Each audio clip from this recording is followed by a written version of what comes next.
rapporteras drabba hela planeten på grund av människans klimatpåverkan. Vad är egentligen extremväder?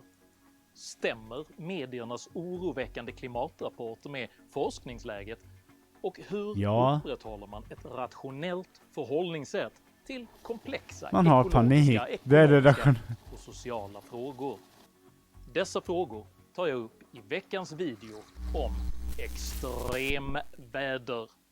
Denna kanal är helt... Extremväder! Lite extremväder, lite jävla aber. Men i alla fall, Henrik Jönsson, nästan 50 år gammal, by the way. Jag kommer aldrig sluta påminna om det. Har en take på extremväder.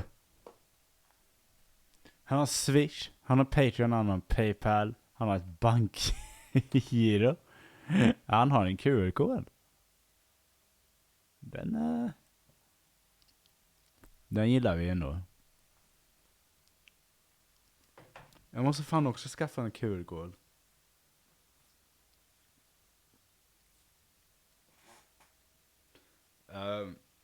Ja.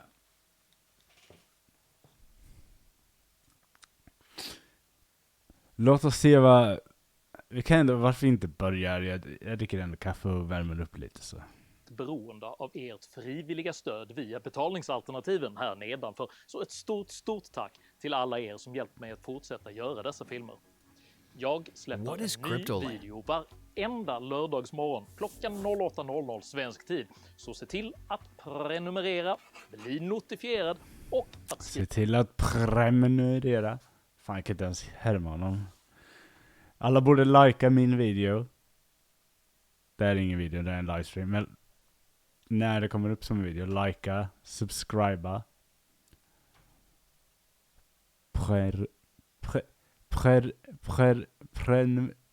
Prenumerera. Jag vet inte, fuck it. Skriva upp dig på mitt kostnadsfria veckobrev. Idag... Skriv, vänta, vadå? Skriv ut det. Har du ett veckobrev, gubben? Det är så här vi vet om att han är gammal. Skriva upp dig på mitt kostnadsfria veckobrev. Ja. Yeah. Idag talar jag 90-talet ringde. Värden och verifiering. Häng med! Ja, tack för Fredrik för subben. Jag älskar dig. Aj.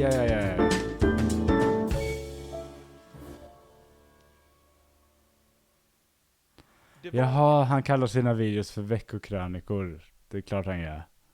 En gång 2 grannar som hamnade i bråk rörande en komplicerad fråga. För att avgöra vem som hade rätt gick de till stadens vise man. Efter att den första grannen hade framfört sina argument sa den vise mannen: "Du har rätt." Den andra grannen framförde sedan sina motargument, varefter den vise mannen lät hälsa: "Du har också rätt." En åhörare bröt då in i samtalet. "O vise man, de kan ju inte ha rätt båda två." Den vise mannen log och sa: "Även du har rätt." Denna gamla judiska och humoristiskt sedelärande berättelse illustrerar vikten av att beakta flera olika perspektiv. Men... Okej. Folk dör på gården, men jag är beredd.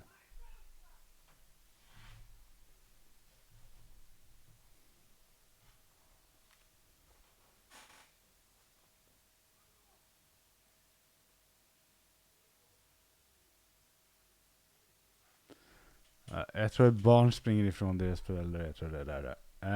I alla fall. Galaxy Brain. Nu har vi Galaxy Brain takes. För det första, den här judiska och humoristiska whatever, fuck you. Samtidigt i komplexa frågor, eftersom ensidiga förhållningssätt tenderar att fördjupa snarare än lösa problem. Cribs, Bloods versus Cribs. Frågan är ett samtida exempel på just denna typ av känslig och samtidigt komplex fråga. Det är någon som jag tror ska limma fast sig på golvet här.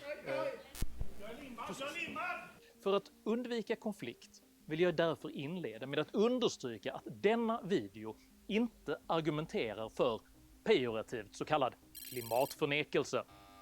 Jo, det gör den. Det är exakt vad den gör. Det är precis vad den gör. Det är det enda den gör. För att du gör exakt samma sak som folk som förnekar förintelsen. Eller förnekar några andra saker. Det liksom, du har exakt samma linje. Och så säger du, men jag är inte klimatförnekare. Jag är inte förintelseförnekare. Men jag är inte bla bla bla. Men så går du ändå in där och gör exakt det. Fuck you. Jordens temperatur stiger och det finns goda belägg för att mänsklig förbränning av fossila bränslen bidrar till detta.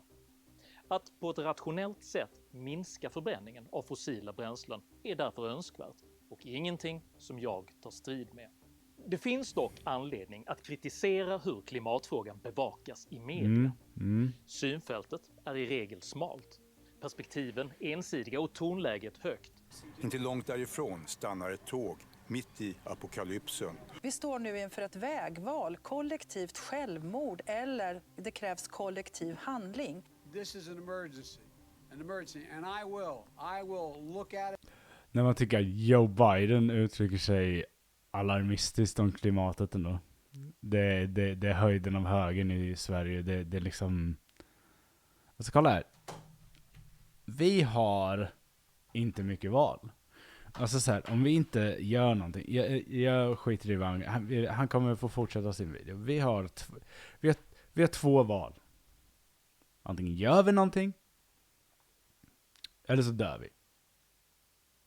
Och då menar jag inte jag att människan kommer dö ut. Vi som den här typen av levnadssätt, vi kommer dö ut. Och så kommer vi ha någon form av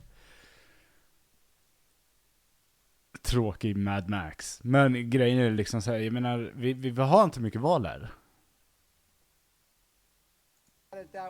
Klimatrapporteringen domineras av starkt värdeladdade begrepp, vinklar och inramningar som extremväder. Det är så jobbigt när jag blir ledsen. Klimatnödläge. Det är ett klimatnödläge. Och dödshetta.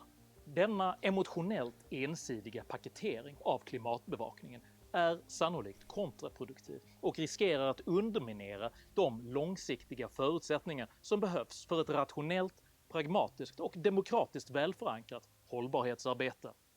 Möjligen kan denna hyperbola medieframställning förklaras med att man hoppas kunna bilda större opinion för hanteringen av klimatfrågorna genom att skruva upp volymen på budskapen. Men Henrik, folk dör.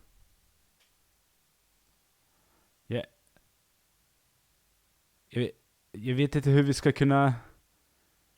Jag vet inte hur vi ska kunna göra det här tydligare än att folk dör.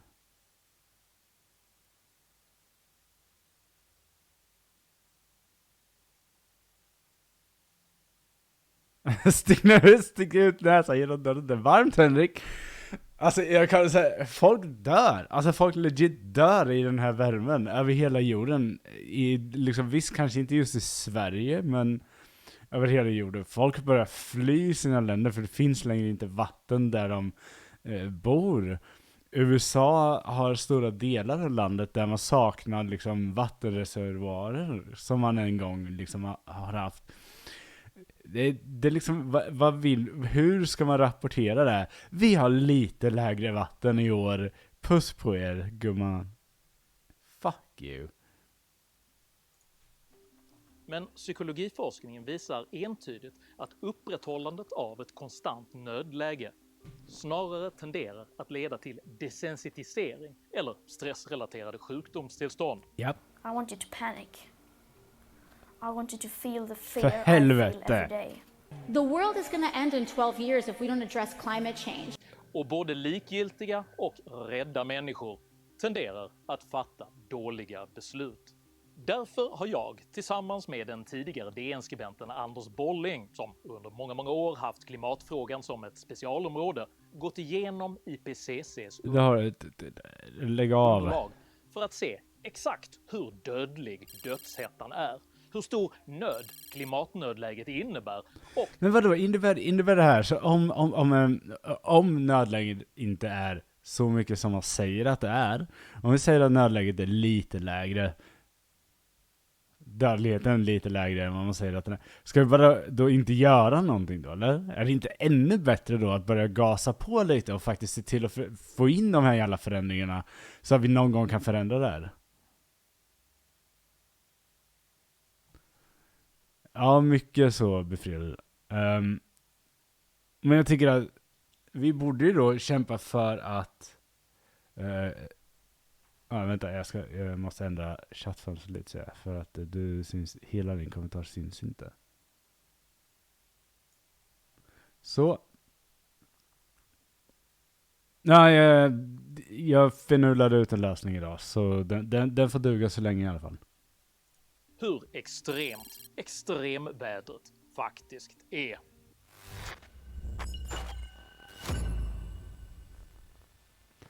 Jag orkar inte se eller. Ekvatorn.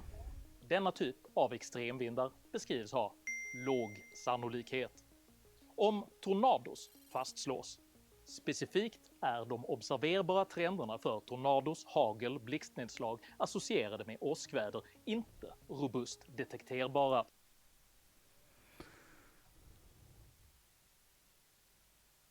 Due to insufficient coverage of the long-term observations. Det är... Vänta, varför hoppar du över den här? In particular, observational trends in tornadoes, hail and lightning associated with severe convective storms are not robustly detected due to insufficient coverage of the long-term observations. Medelstor sannolikhet för att det årliga antalet tornados i USA förblivit relativt konstant. USA är inte intressant, resten av världen. Tornados i Europa. Vänta, but the variability of occurrence has increased since the 1970s, particularly over the 2000s, with a decrease in the number of days per year and an increase in the number of tornadoes on these days, high confidence. Har ökat, men denna trend beror på observationernas... Fy fan vad han sitter och ljuger. Fy fan vad han sitter och ljuger. Han skiter ju vad som står här.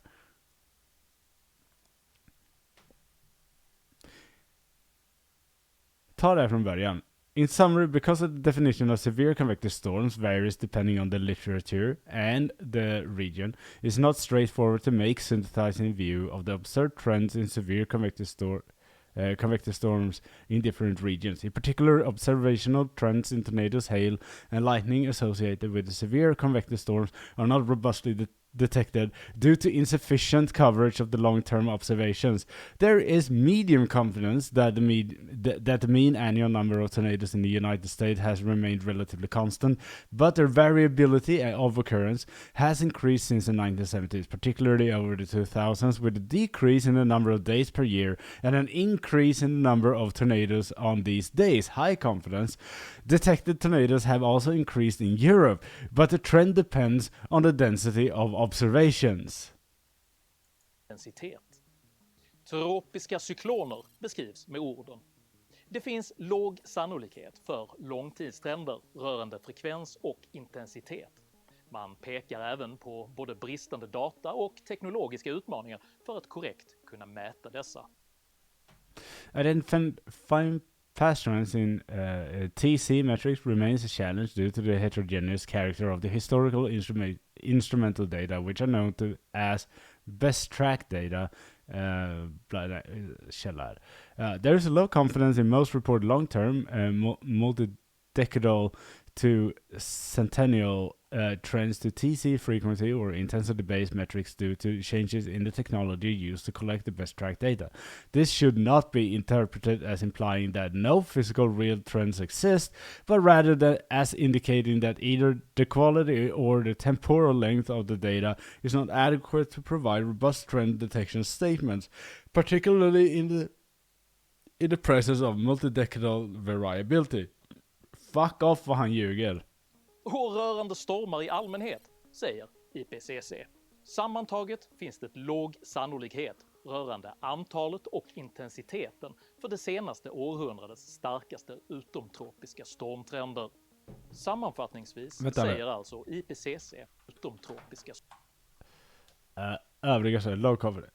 concluded that there is an overall low confidence in recent changes in the total number of ETCs over both the hemispheres, and that there is a medium confidence in the poleward shift of the storm tracks over both hemispheres since the 1980s.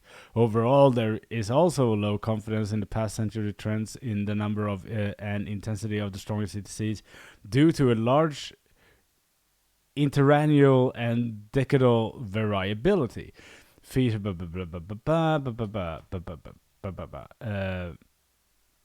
And due to temporal and spatial heterogeneity in a number and type of assimilated data in reanalysis, particularly before the satellite era. Han ljuger bara. Det här säger inte alls vad han säger att säger. Stormtrender. Sammanfattningsvis säger alltså IPCC att man saknar både teknologi och tillräckliga mätningar för att kunna påvisa en allmän ökning av paraplybeteckningen extremvindar.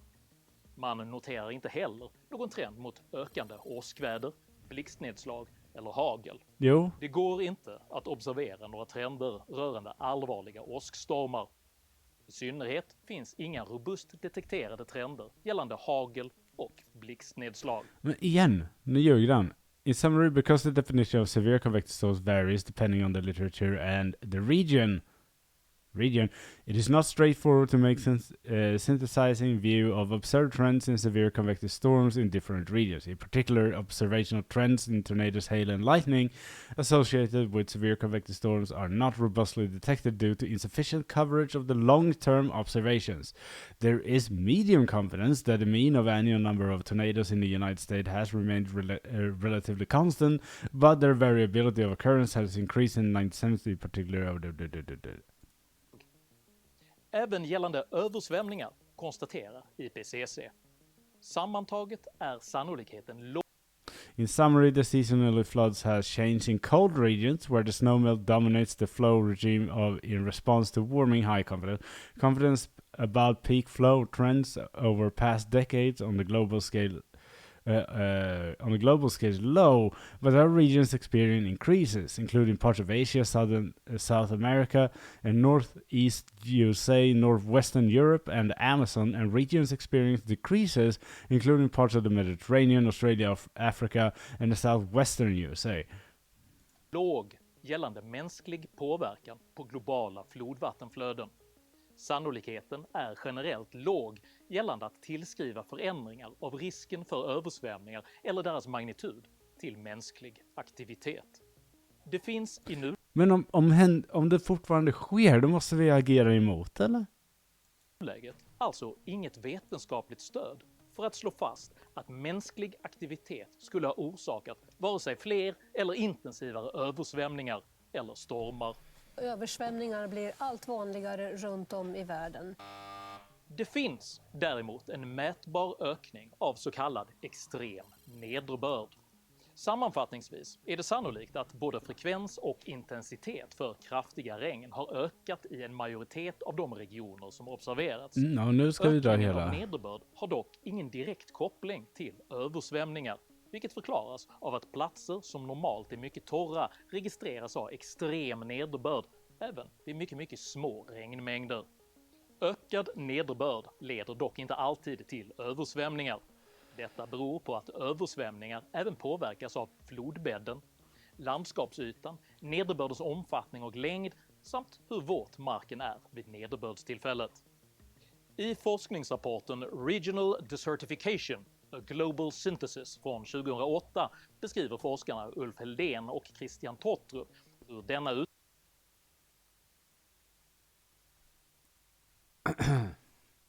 Det är en rapport som är 14 år gammal. Utveckling istället leder till en storskalig förgröning av tidigare ökenområden.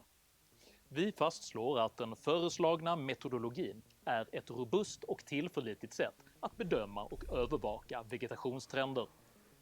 Resultaten av den genomförda trendanalysen... Wow, dude, what the fuck? Du hoppar över lite här.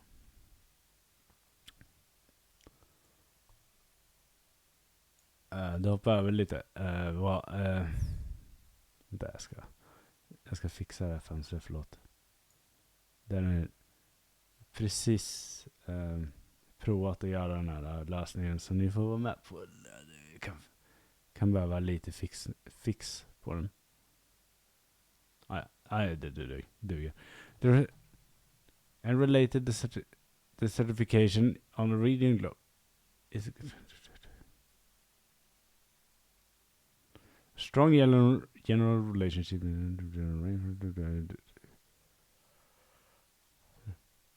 Det här är inte bra. Degradering eller ökenspridning.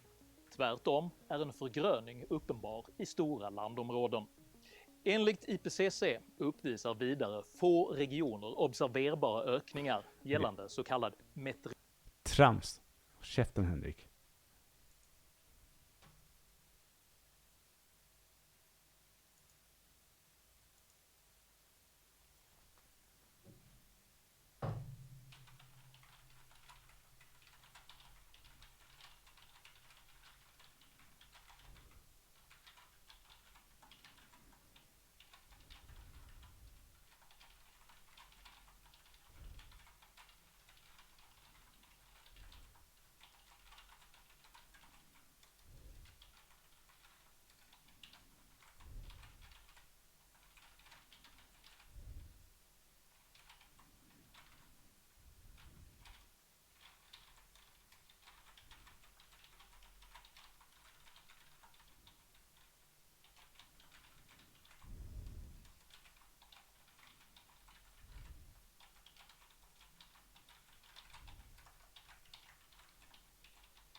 Så. Okej, vi har lite annat kul att kolla på. Det var inte meningen att vi skulle se den här skiten. Vilken skräpvideo. Bland det värsta jag sett.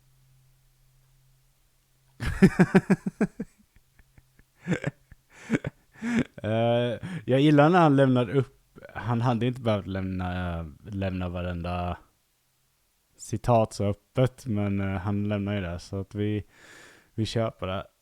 Det får bli ett eget klipp, skogsanarkisten. Se till att det blir en egen liksom, så vi kan visa folk mycket skit lilla Henrik snackar. Bra, vad ska vi gå vidare med? Det har hänt lite grejer på NärCon som vi vet, men jag tänker att det är tillräckligt tid på kvällen. Jag behöver fylla på lite kaffe för den här muggen var orimligt liten. Ska köra lite Cryptoland kanske. Känns som att vi borde göra det. Welcome.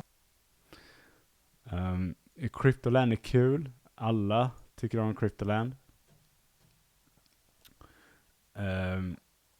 Speciellt jag tycker om Cryptoland. Jag slutar aldrig ha grejer att säga om det. Jag fyller på lite kaffe. Ska hämta en öl också. Så jag har efter kaffet. Och så ska vi prata lite om Cryptoland. Kommer alldeles strax.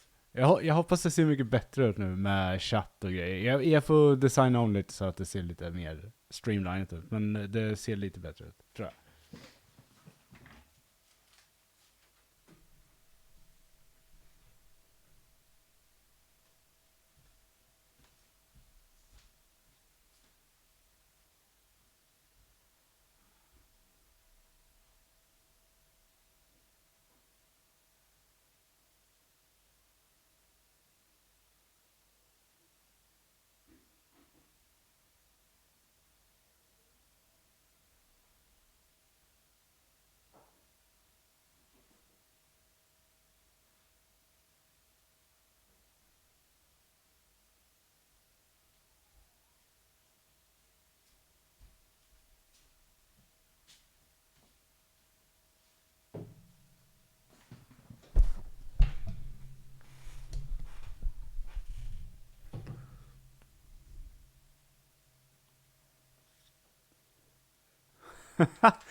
Hej Nosse.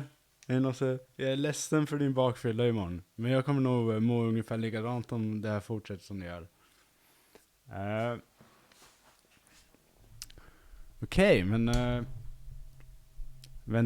vänta lite till så att folk hinner komma in. Vi ska kolla lite på Cryptoland. Vet ni vad Cryptoland är?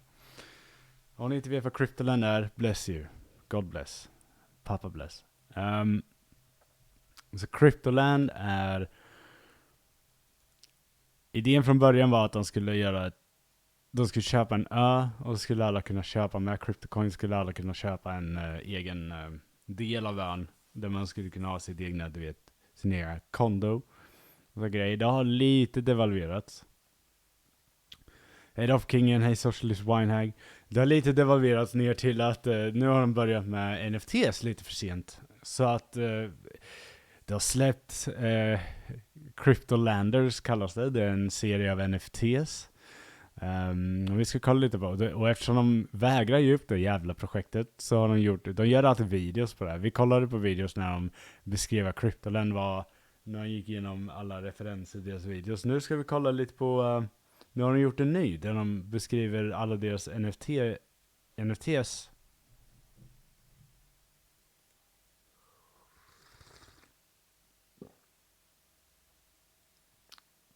Hämtar vi... Fan vad full han kommer bli. För att de vägrar sluta försöka med det här projektet i alla fall. Cryptoland är mitt favoritmeme. Är det. Det är nästan lika roligt som de kryptokillarna som köpte den där båten.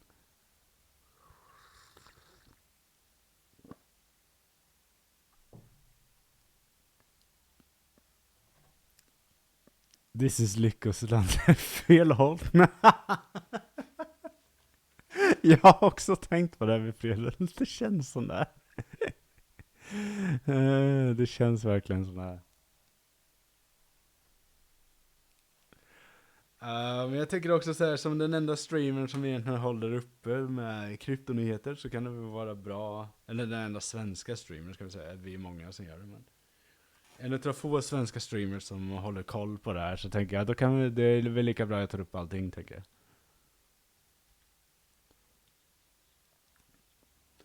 Jo, Skogsanarkisten. Men du vet att, you know, die trying, tänker jag. Tänker de. De har ju redan förlorat det mesta, så varför inte köra på det också. Så vi ska kolla lite på det här, tänkte jag. Kolla vad de har att säga. Det här kan ju vara kul. De kanske har lite självdistans.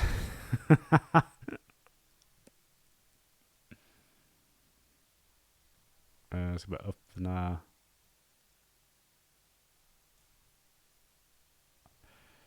Och så har han.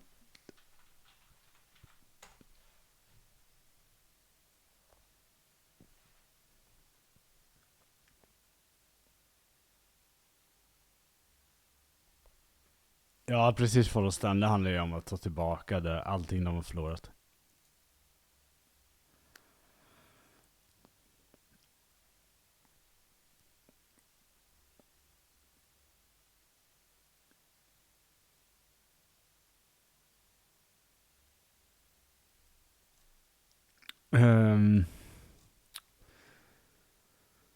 Ja, men jag tror vi är redo.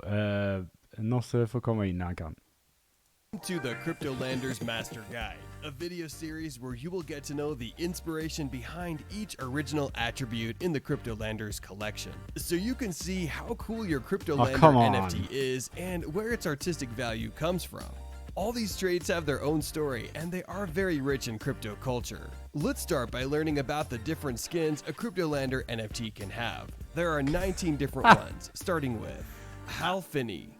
One of the most important figures in crypto history. He was a cypherpunk, a Bitcoin pioneer, and some believe he could have been Satoshi himself. He is said to have been one of the first persons to run Bitcoin and receive the first ever Bitcoin transaction directly from Satoshi.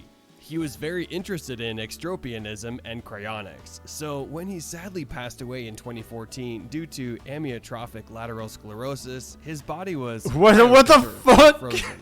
The skin refers to that fact. That's why it has a frozen texture and is a reminder of pioneer spirit. Nej! Va?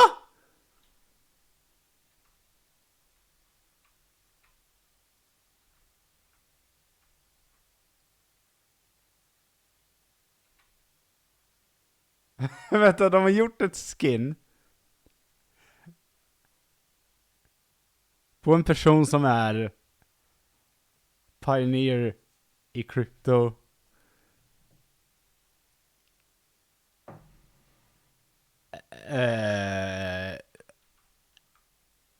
De visar bilder när han är döende.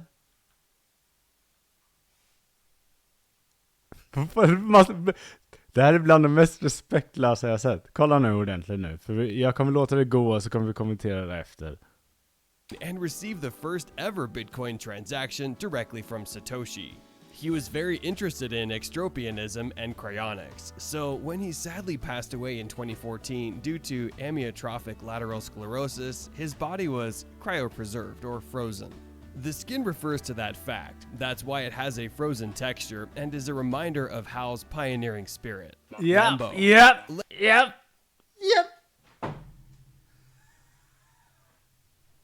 Fan vad respektlöst. Jävla ordfört.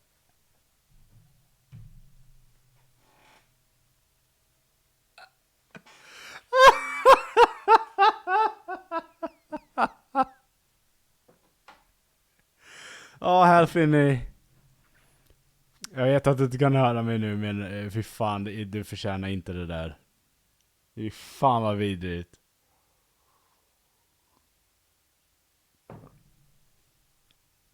Jesus, dudes. No. No. Ja, fortfarande. Ja, han är nedfryst. De här cryogenics-programmen som finns, de är ju riktiga, så att ja, han är nedfryst.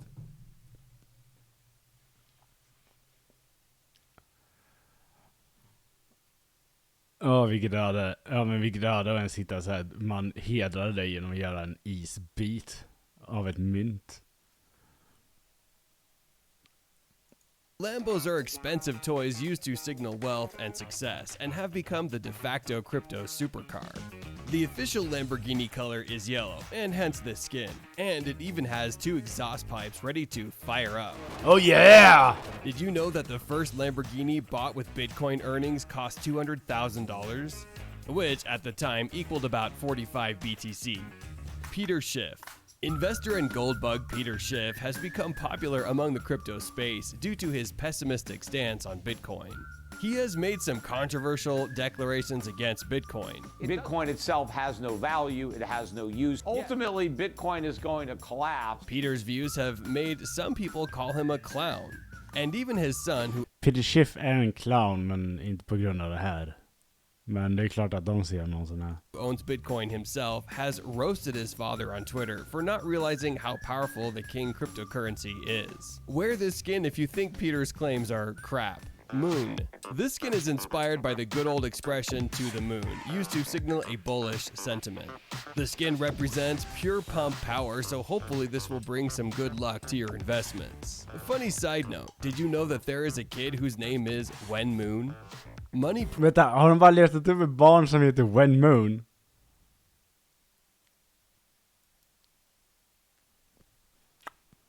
De har bara letat upp ett barn som heter Wen Moon. Och postat hans bild för att han heter Wen Moon. Va? Represents pure pump power, so hopefully this will bring some good luck to your investments. A funny side note, did you know that there is a kid whose name is Wen Moon? Money printer. In early 2020, a meme of a guy shouting at a Fed executive printing dollars became viral. This was a response to the Federal Reserve announcing to inject $1.5 trillion into the economy to combat the COVID recession. Since then, the crypto space has been making fun of the desperate money printing character to criticize the government's intervention in the economy. Is the Fed just going to print money? That's literally what Congress has told us to do. That's the authority that they've given us to print money and provide liquidity into the financial system. And that's how we do it. We create it electronically, and then we can also print it with the Treasury Department, print it so that you can get money out of your ATM. And with this skin, you know the money printer is in your favor. Miner. This is a cool metal textured skin, just like mining rigs, and is a celebration of the community. Det hade varit mer passande om de hade döpt den till minor. Of miners who contribute to the strength of the network. As we all know, there are only 21 million bitcoins which are being mined using computational power. The more people mining, the more difficulty in the mining algorithm increases. Every 10 minutes a BTC block is mined, and the reward the miners receive for each decreases every time. Did you know that the last coin is predicted to be mined in 2140? Bronze. Bronze predates silver and gold as a form of currency. It was used in, the Bronze Age, around 3,500 years ago. Archaeologists have found bronze scraps and rings that indicate that they are, in fact, accepted as a form of money to trade goods and services. This makes your cryptolander a rare.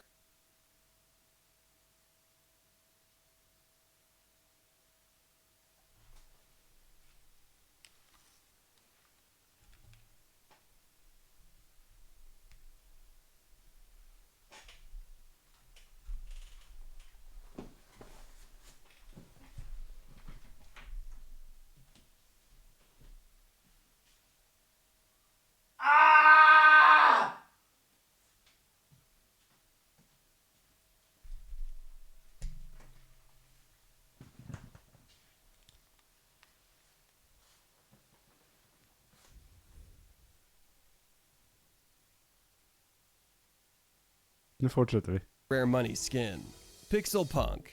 If you are an NFT OG, you know the CryptoPunks. The collection that made NFTs known around the globe, the one that started the NFT craze, is a compilation of 10,000 unique punky-looking characters with a pixelated look. It was inspired by the London punk scene and the cyberpunk movement. Takumi. If you have this skin, you share some CryptoPunk DNA. Today, the CryptoPunks is one of the most popular and expensive collections, with some punks selling for tens of millions of dollars. We also need to ask you about the big night for NFTs at Christie's, because that set of 9 CryptoPunk NFTs sold for $17 million.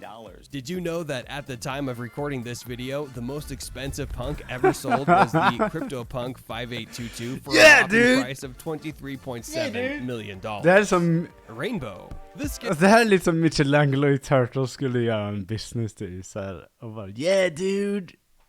And celebrates the beauty of plurality and variety and is also a sign of hope. The crypto space is an industry with originality embedded in its core and brings hope to a whole generation of people that find in this space an opportunity to prosper. With that skin, positivity belongs to you. Silver. Historically, silver has been a form of sound money due to its scarcity. Crypto is sound money 2.0, so this skin is a nod to both of those facts. And since silver is a rare precious metal, this skin is the rarest among all. Whale. Whales are among the largest animals on the planet. It makes sense that in the crypto industry, we call whales those who hold large amounts of crypto. Kolla, alla som köper en NFT är whales. Eller whatever, en pung. Fylla skit. Enough to move its spot price on the market. If you aren't a whale already, this skin will make your cryptolander become one. Bitcoin code. Bitcoin, the one that started it all, this skin is made with the real Bitcoin code on it. We pay homage to the king cryptocurrency with this amazing skin. Alien. Cryptoland is a rare project, and we like to celebrate rarity and uniqueness. So, with this skin, we paid homage to the rarest type of CryptoPunks, the aliens. There are CryptoPunks igen! Hade ni inte redan gjort en som var baserad på...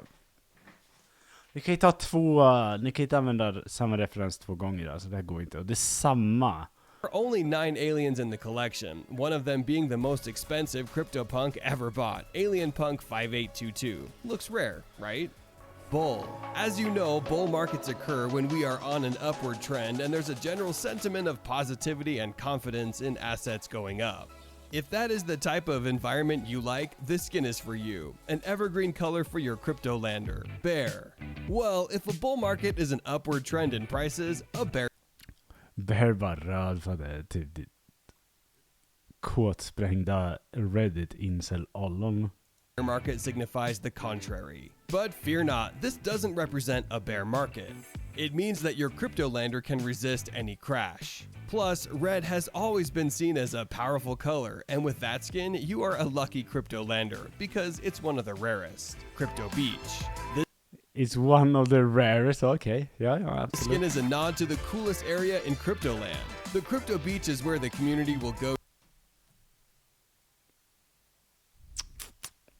Alltså de har ju bara gått in en kontroll A att det gäller fitcoinet. Och så gått in i Photoshop och gjort olika filters. Alltså jag swear to fuck.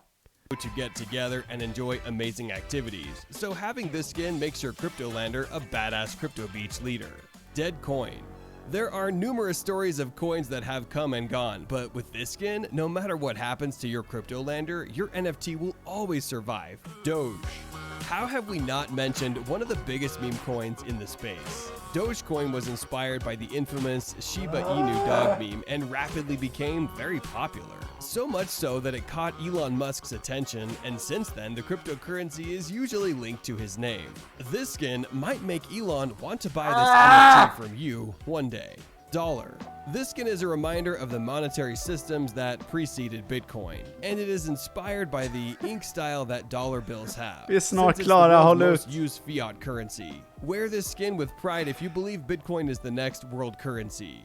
Alright, that's it for the video number 1. Let us know in the comments which skin was your favorite. Den jag gillar mest,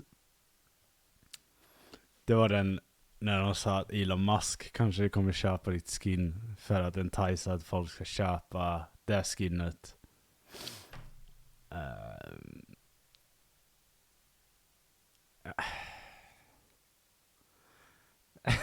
Vi får aldrig slut på så här skit. Jag hatar kryptomänniskor. Fy fan vad jag hatar dem. Det finns något vettigt i cryptocurrency, jag bara vet det, men det är inte nu.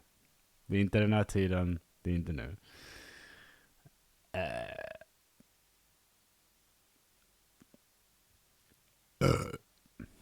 Förlåt för rapen. Jag bryr mig inte längre. Nu har en till.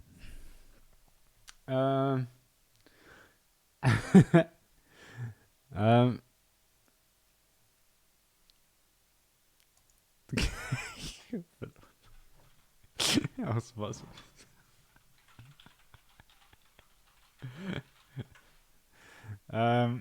Vad ska vi se vad har vi nu? Vad har vi mer? Vi har NärCon. Tydligen var Loai Ahmed i SVT imorgon. Vi måste tyvärr kolla på det. Jag hatar den här människan över hela mitt HBTQ-allierade hjärta.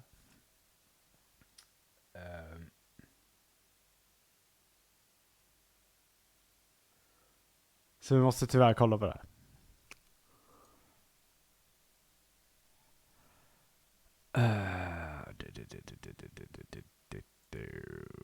Nu ska vi se när Loai Ahmed var med.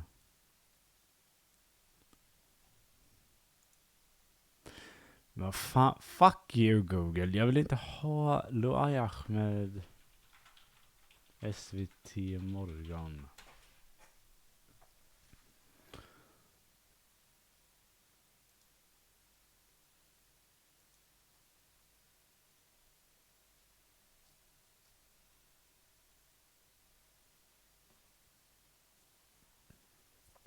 Vänta, Loai Ahmed morgonstudion va?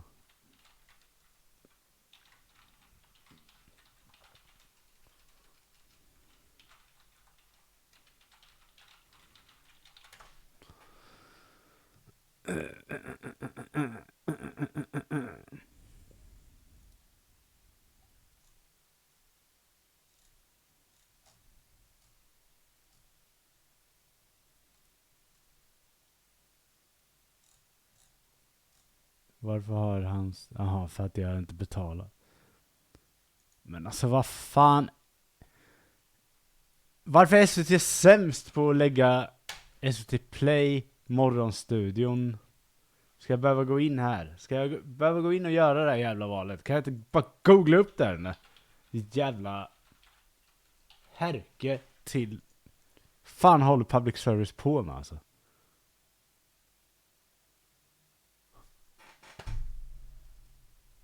När fan var han på då? 27.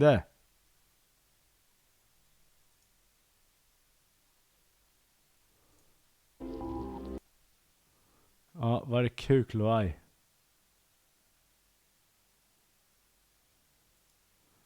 Det är inte loaj. Är det här loaj? Det är inte loaj. Inte Loai.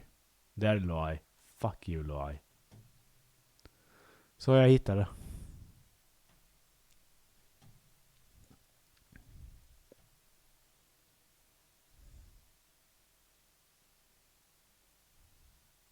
Vi ska kolla på Loai Ahmed.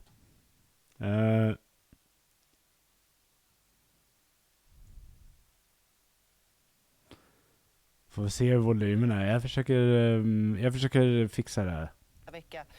Årets tema är dags att bekänna färg och diskussionen är redan igång. För ungefär en vecka sedan så skrev Jonas Gardell en krönika där han krävde att svenska moskéer ska ta itu med sin syn på hbtq-personer. Det var en krönika som fick stor spridning. Den fick både ris och ros. Gardell applåderades men kallades också naiv av de som var kritiska. God morgon Loai Ahmed, du är krönikör på Bulletin. Yes. Vad tycker du om Gardell-krönikan? Han är alltså enda gästen.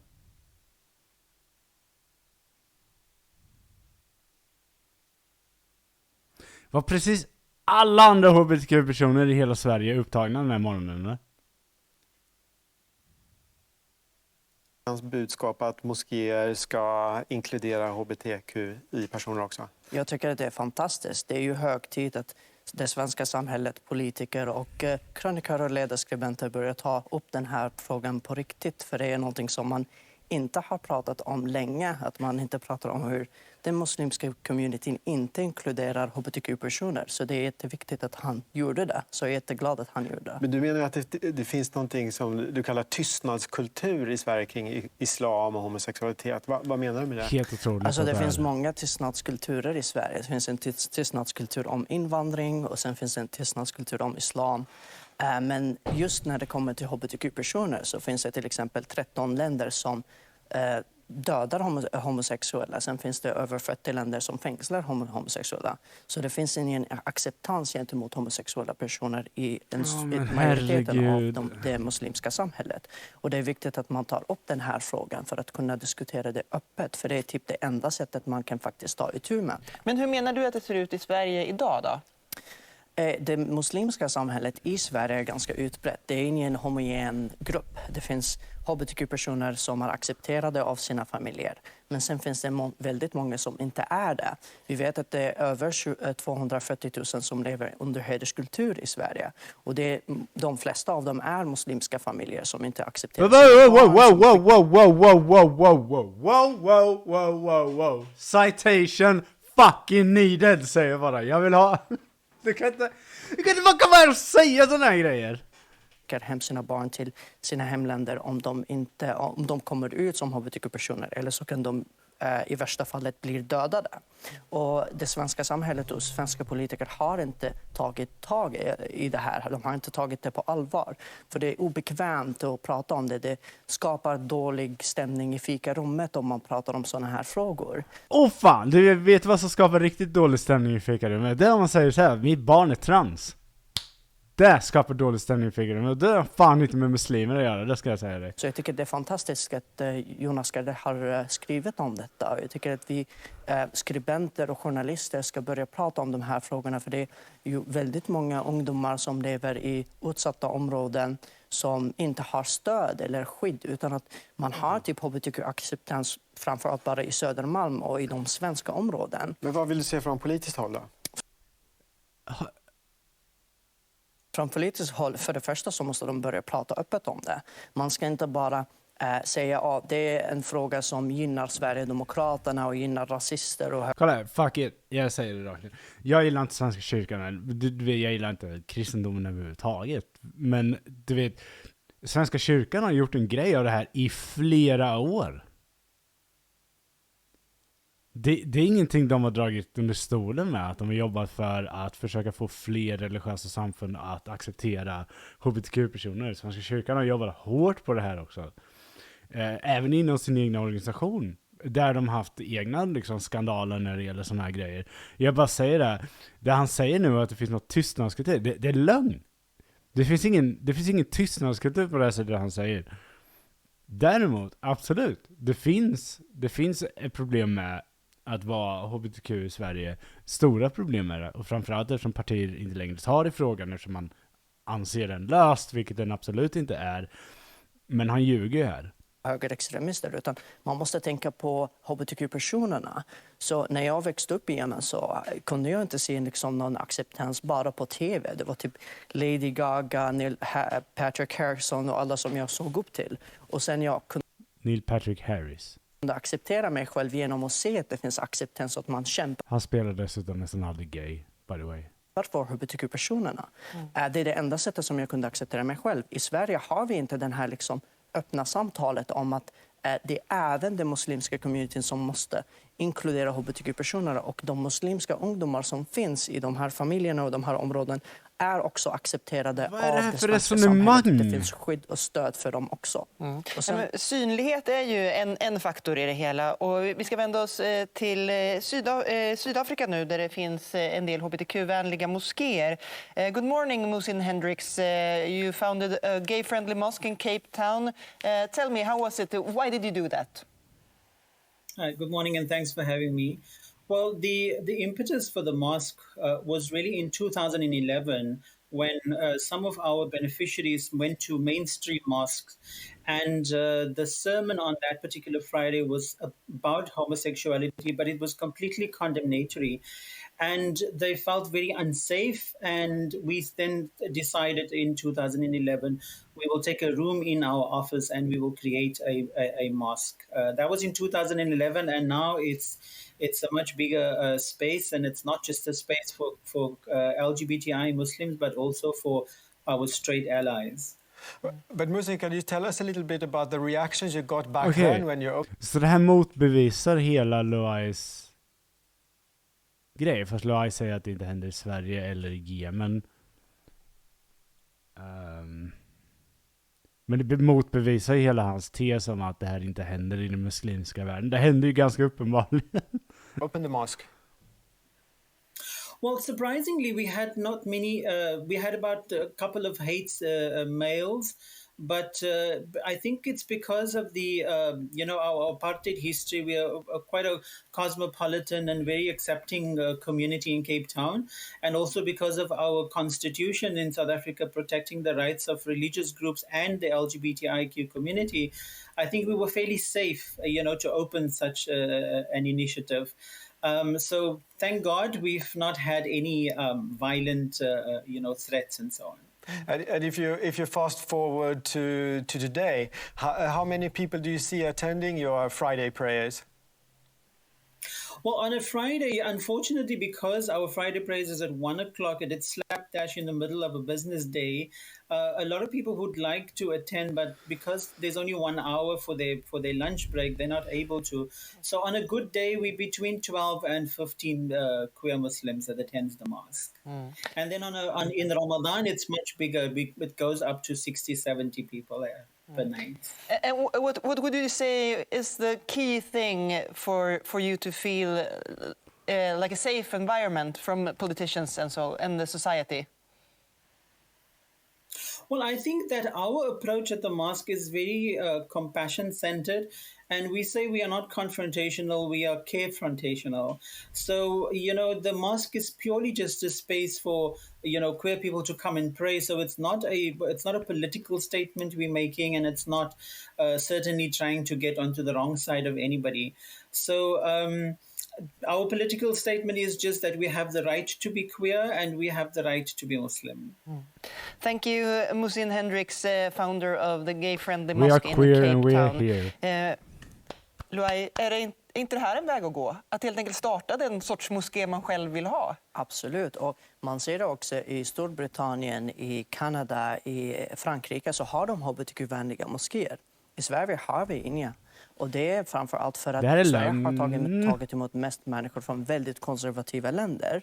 Och integrationen i Sverige har... Du kommer själv från ett konservativt land. Alltså jag är mer och mer övertygad om att den här han är inte Loai Ahmed. Jag vet inte vem han är. Men han är en jävla psyop. Han är fed för något jävla land som är inne för att förstöra. Har inte varit väldigt fungerande. En muslimsk Igor Putilov fast gay. Just för att politiker har inte velat prata om det, utan att man menar att om man pratar om det, då är det rasism. Men du Loai, om man liksom vänder på det och säger, vi har ju religionsfrihet i Sverige. Om man har en församling, man har den tron att här vill vi inte ha homosexuella. Hur resonerar kring det? Ska man inte få en sån moské? Och ni kan starta en annan moské, är då resonemanget? Nej, alltså det är befängt. Det är lite som att säga att vi har yttrandefrihet, då får man hetsa mot muslimer och hbtq-personer och judar. Det går inte.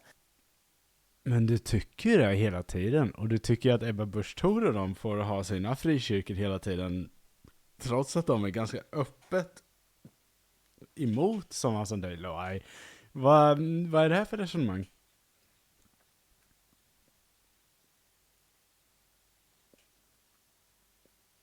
Vad håller du på med? Du stödjer ju hela tiden de här grejerna. Men när det gäller moskéer där, då ska inte det vara, då är inte det, men Sverigedemokraterna det är bra skit, nazister är bra skit. Förlåt.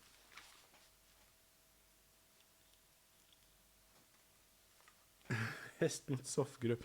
Men när det gäller muslimer då går inte det här. För att varför Loai? Berätta för oss. Varför är det här ett problem? Bara för att man har yttrandefrihet så betyder det inte att man ska uppmuntra till våld och så vidare. Och på samma sätt, bara för att vi har religionsfrihet så ska man inte säga att man får använda religion för att förtrycka människor. Det är inte stenåldern längre och det är inte Mellanöstern, det är ju Sverige. Och vi har Ingen av de här religionerna fanns på stenåldern. Kommit långt i den här delen av världen och så ska vi behålla den. Det här är från morgonsoffan i SVT.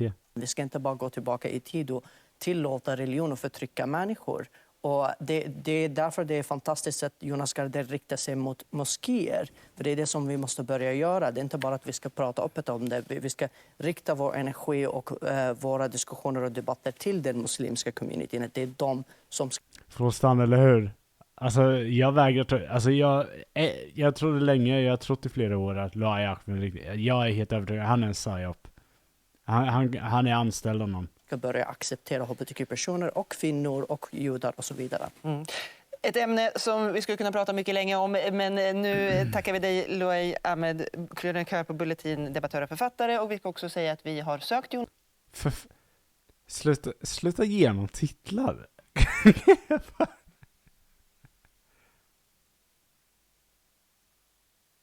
Jag har en teori. Vi kan ta den i sidorummen. Nej, men alltså, jag menar så här, antingen är han världens tokigaste människa, eller så är han på riktigt en jävla psyop. Det är lite för bra för att vara sant, det han håller på med.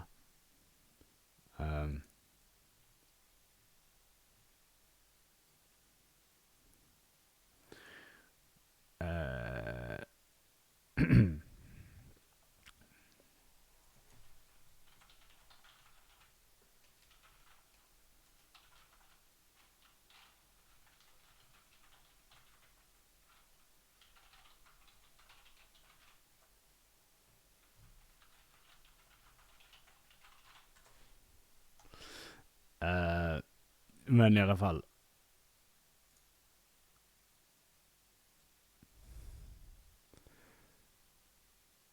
Jag undrar också varför man säger det.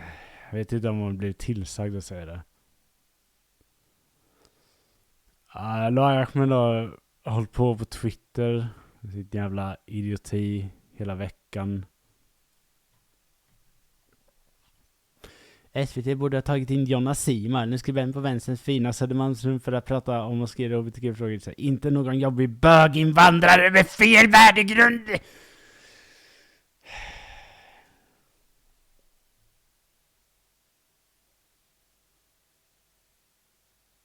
Loai är den enda som kommer ut ur en tv-studio med fler titlar än han gick in med. Jag vet! Jag hatar det så mycket. Och här är det liksom så här med fel värdegrund. Ja, men det var inte det han sa i det här klippet. I det här klippet pratade han ganska mycket om att de skulle ha samma värdegrund som vänstern har i saker och ting. Varför ljuger han? Jo, för att det är beneficial för Loai Ahmed. För Loai Ahmed är en liten jävla råtta.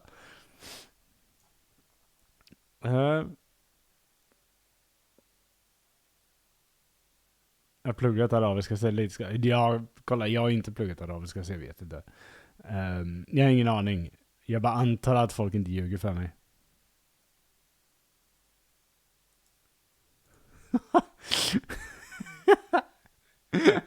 För helvete alltså. Ja, den kan vi inte. Nej, den kan vi inte ta upp här. Då torskar jag på någonting.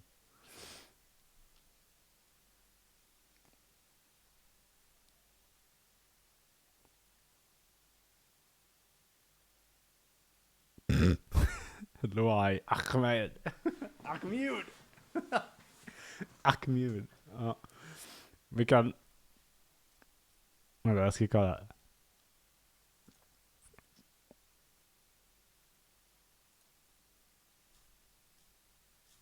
Folk gillar min reaktion på Henrik Jönsson-klippet i alla fall. Verkar som. Som Grenfeldt skrev så här, kommer aldrig kunna se någon som något annat än killen som är arg på kranvatten.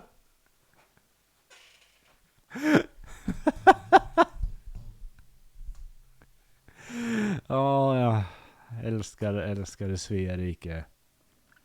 Please change. Ska vi se, jag ska ta upp streamen igen.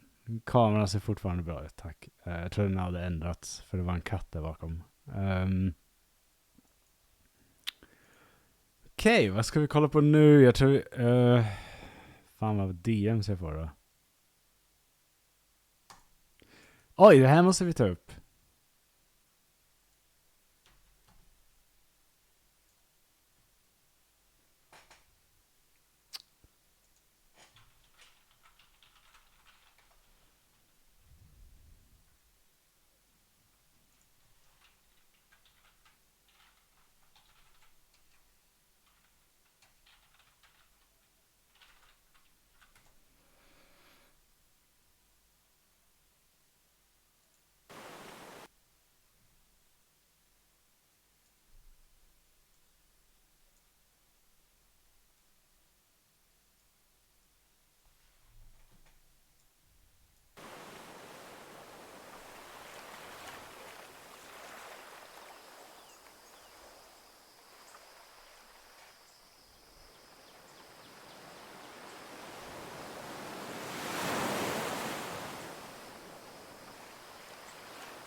Fuck you, Alex Jones! Fuck you! Åh! Så många år! Åh, så många år, din jävla kuk! Vi vann!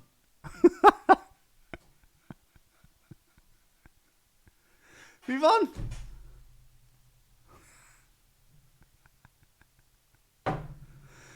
Åh, så jävla gött.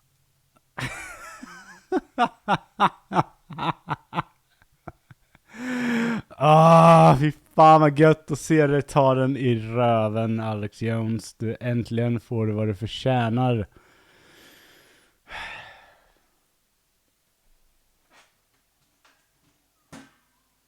Jag måste hämta en ny öl för jag typ sög i mig hela.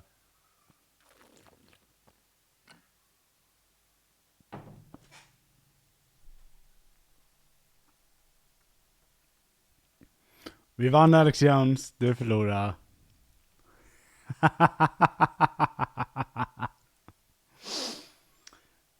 Infowars. You're too good for this world. Och nej, vad ska Alex Jones podcasten göra nu när de inte har någon mer rättegång att filma? Gud.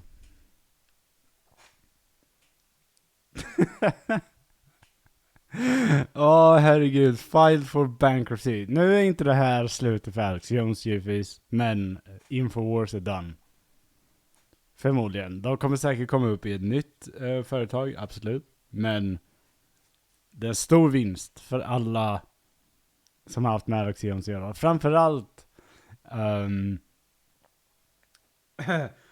Framförallt folk för alla stories där han har ljugit om offer, där han har ljugit om företrädare för demokratin, där han har ljugit om gay frogs.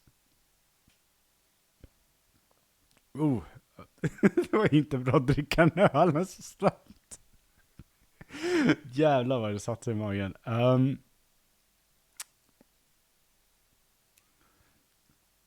Precis, men det är inte bara Sandy Hook. Men Sandy Hook är den stora anledningen till att den här låsuten går igenom.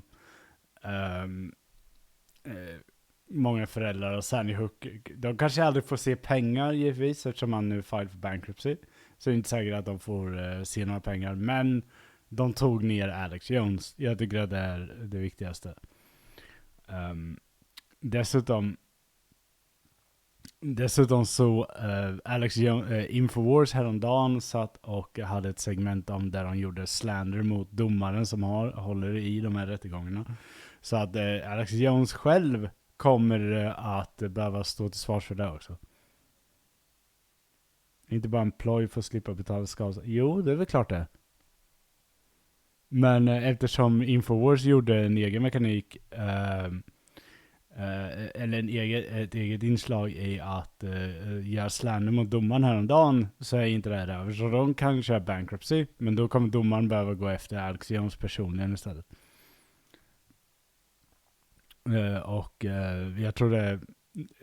Jag tror det här kan vara ett misslyckat drag av dem. Men det är bra att Infowars att de har filed för bankruptcy. Det innebär att alla assets blir kända. Det innebär att de inte kan agera med dessa assets.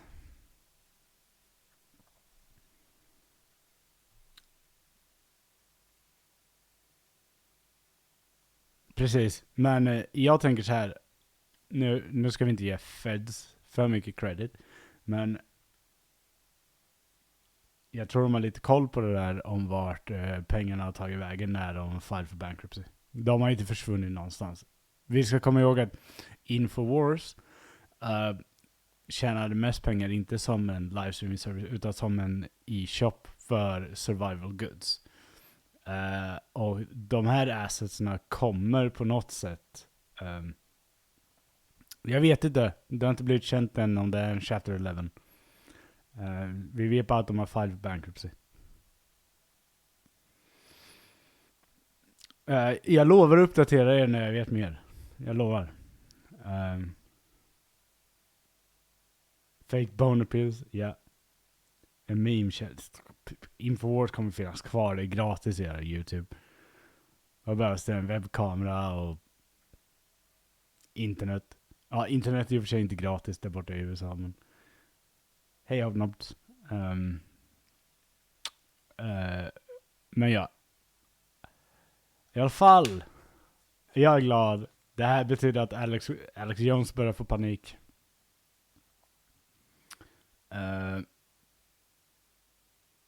They're turning the freaking frogs gay. Jag önskar nästan ibland att du kunde fejka den där whiskyrösten han har, för att det låter alltid som han druckit så jävla mycket bourbon eller whisky. Liksom, det är ingen rökröst på det sättet, utan det är en riktig så här bourbon whiskyröst. Jag är lite avundsjuk på den faktiskt.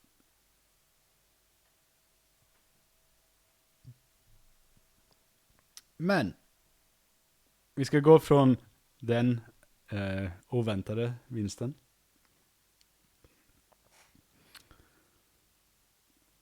Alex Jones hade absolut laddat upp saker på ett leachat wifi med sitt stora garage av boner pills.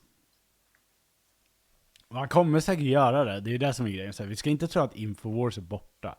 Det här är en liten vinst i det. Men det innebär, alltså en bankruptcy innebär i regel att Feds kan få tag på mycket av det som Infowars höll på med.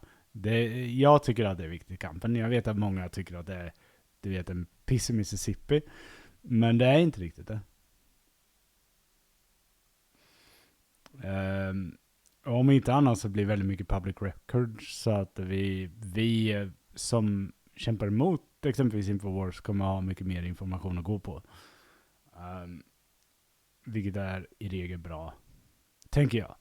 Jag kanske är lite för positiv. Ni får ta det. Jag ser det som en vinst. Jag crabdansade hela vägen.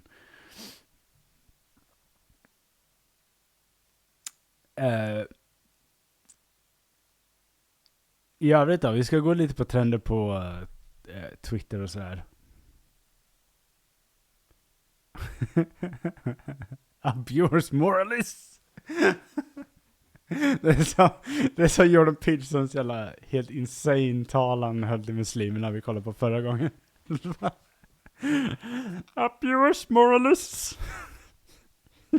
We see who cancels who.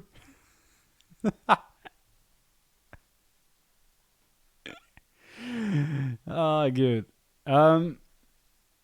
Vi ska kolla lite mer vad som händer på Twitter givetvis, för vi måste följa politik, Sverige. Varför i helvete trendar Tjernobyl, kan man undra sig. Men vi ska kolla på någonting som händer lite mer aktuellt. Jag behöver vänta med att dricka, för jag crabdansar i mig hela jävla ölen.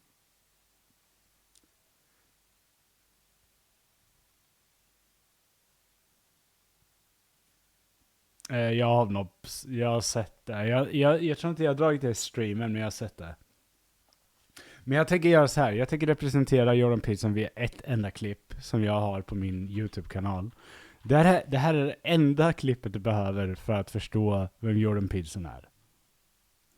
Jag tänker inte dra någon mer Jordan Peterson-klipp på den här kanalen förrän det är relevant. Någon subscriber till min YouTube-kanal. Tack så jättemycket. Den personen älskar dig. Du är bäst i världen. Vill du bli min partner? Nej, jag ska bara. Men jag har ett klipp och jag tänker spela det. Tänker skratta åt det och sen tänker jag gå och hämta mig och dricka. Vänta. Där har vi det.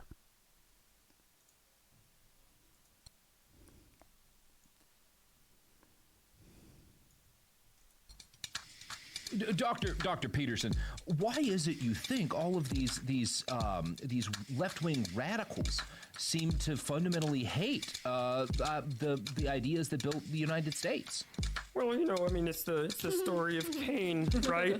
You have this jealousy, this deeply ingrained jealousy in their DNA, and if, as they say in the film Tombstone, you know, you're angry at God for being, and I think we all feel that, but this is just the lashing out of children who have not been properly developed in our society.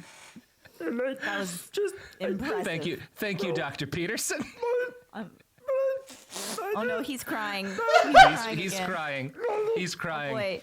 Dr. Oh, Peterson, God. it's okay. It's okay. It's okay, Jordan Balthazar Peterson. sorry, to be clear, I was coming from a photograph from a Sports Illustrated. Oh, that's good. A woman I do find beautiful. One from the 1970s when things Indeed, were yes, when still ordered standards were properly. correct. Yes.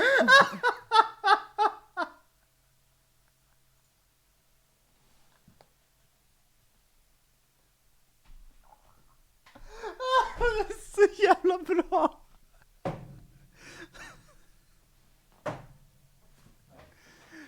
Och det är då Cody Johnson från Somewhere New som är Jordan Peterson. Where standards were correct. Also are to be clear, there was me coming.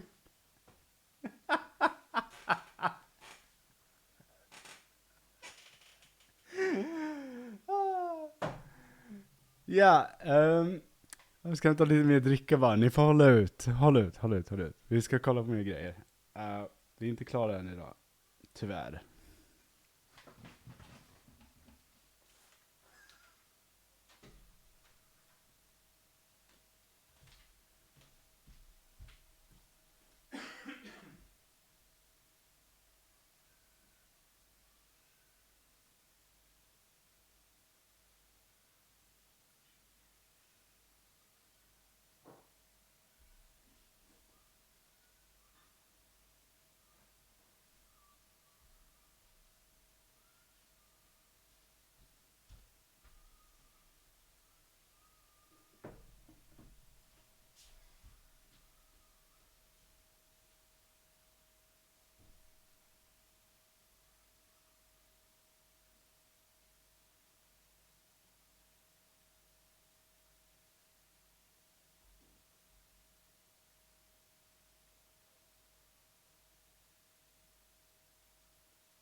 Okej, vi är tillbaka.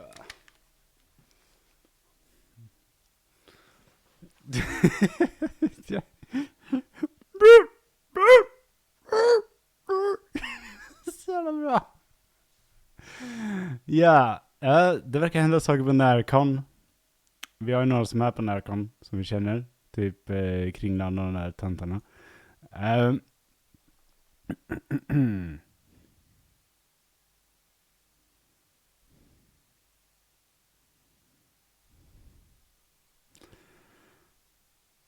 Sofie.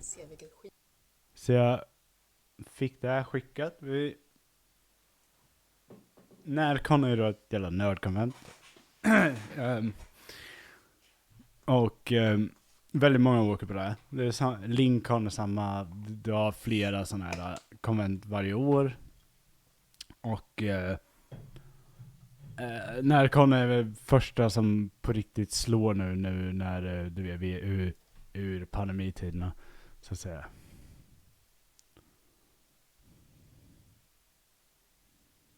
Jag tror det här är del 1. Vilka är det som driver? Jag har faktiskt ingen koll. Vi kan kolla på det. Skitigt ställe NärCon är och det glädjer mig. Så jag tänkte berätta några av sakerna som har hänt mig på NärCon när jag jobbade där under flera år. Som tandar då. Och vad som har hänt mina vänner och så vidare. Och det här är bara en liten del av allt som har hänt. Jag skulle kunna göra 5 videos. Jag har genuint funderat på att göra typ en YouTube-video om det här jättelänge. Men så fort som jag pratar med någon om det här som tycker om NärCon så får jag lite fläk eller vad man nu ska säga. Jag jobbade från 2015, 2014 ungefär till 2018 på varje eller nästan varje konvent. Jag var under 18. Jag fick flera gånger nattpassen. Ja. Och nattpassen är inte bara dåliga för att det är på natten och man är trött. Utan Det är också dåligt för att ni vet, pandor blir betalda i mat och i sovplats och att man får gå omkring på konventet. En av sakerna som de inte alltid ger är mat. Och om man jobbar nattpassen så har det varit väldigt många gånger som jag inte har kunnat äta. Och när jag säger någonting så är det så här, men gå bara och köp din egen mat. Ursäkta? Det är typ den största delen till varför man är en panda är för att få gratis mat. Om man fortsätter på matspåret så har jag haft personer som pandor då. Jag tänker pausa en lite där. En grej som alltid är ett problem med festivalen när det gäller volontärer är att om volontärer inte får det de ska få så är det slavar. Bara vi gör det klart för alla er. Att volontärer måste få det man ställer upp på. Eller alltså det man går med på, för att det är det man går med på för att få vara en del av liksom eventet. Det gäller alla festivaler, inte bara NärCon eller konvent överlag. Men om du inte tillgodoser dina volontärer, vilket är gratisarbetare som gör det för mat eller kanske det är biljett eller tillgång till vissa delar av konventet, då kan du dra åt helvete. Det är en eld. Som har fått en extrem allergisk reaktion mot gluten när de har käkat pandamaten, även om det sägs vara glutenfritt. För man använder samma verktyg till precis allt. Det har också varit gånger som det under dagtid inte finns någon mat, och det har varit flera gånger som jag har varit tvungen att gå och köpa mat. En gång så fick vi samma mat under hela tiden till frukost, lunch och middag. That's suspicious. Det var ju inte den najsigaste om jag ska vara helt ärlig. Och sen vet det typiska all barnporr som finns på NärCon. All porr som finns på NärCon som barn kan kolla på. Inte jättenice. Man får inte heller... Vänta, har de inget lollicon-förbud på NärCon? Ursäkta? Vänta, är det här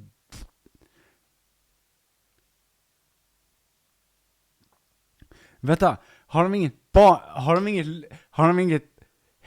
de inga regler för hur hentai får visas på NärCon?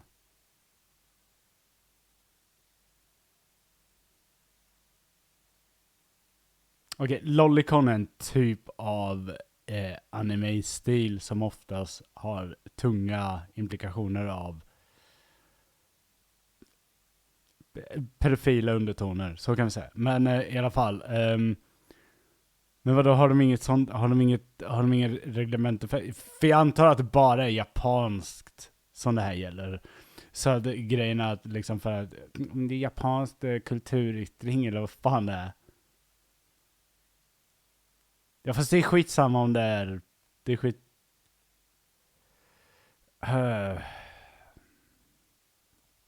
skitsamma om det är 18. Du har regler för hur porr får visas. Ändå har du ju.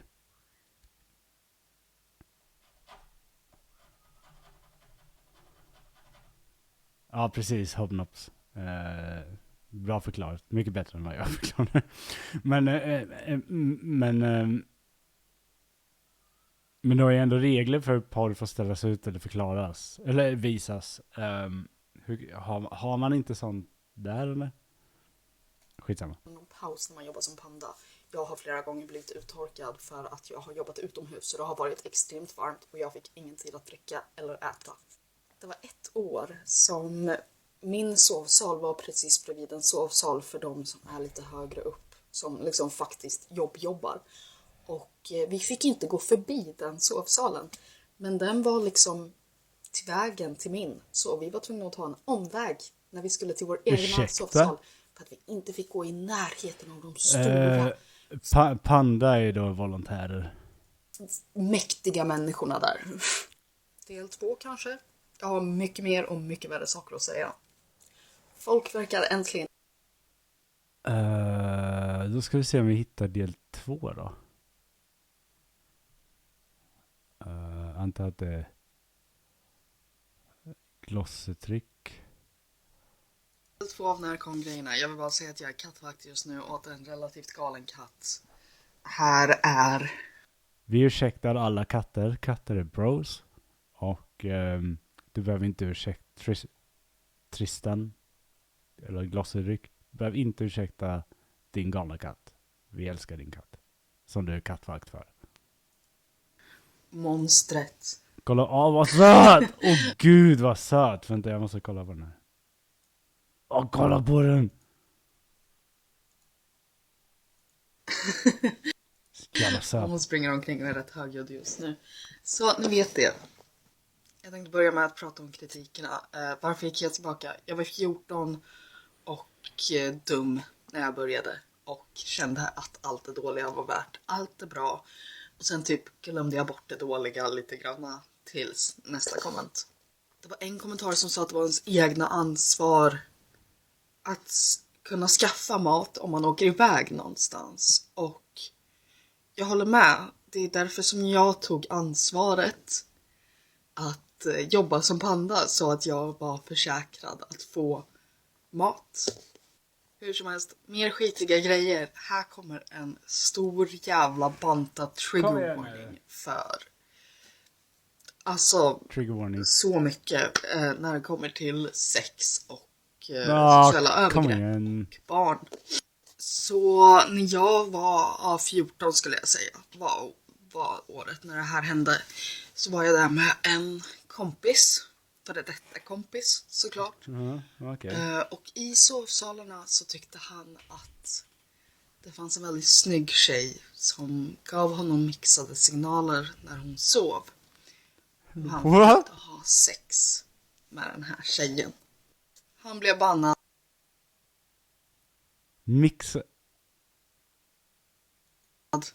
På det konventet. Det var allt.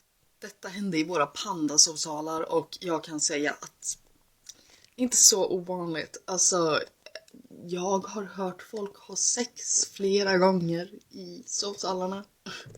Om vi fortsätter på samma spår. Ett år var det en kändis som kom till NärCon och då var det några pandor som liksom hade ansvar att ta hand om den här kändisen.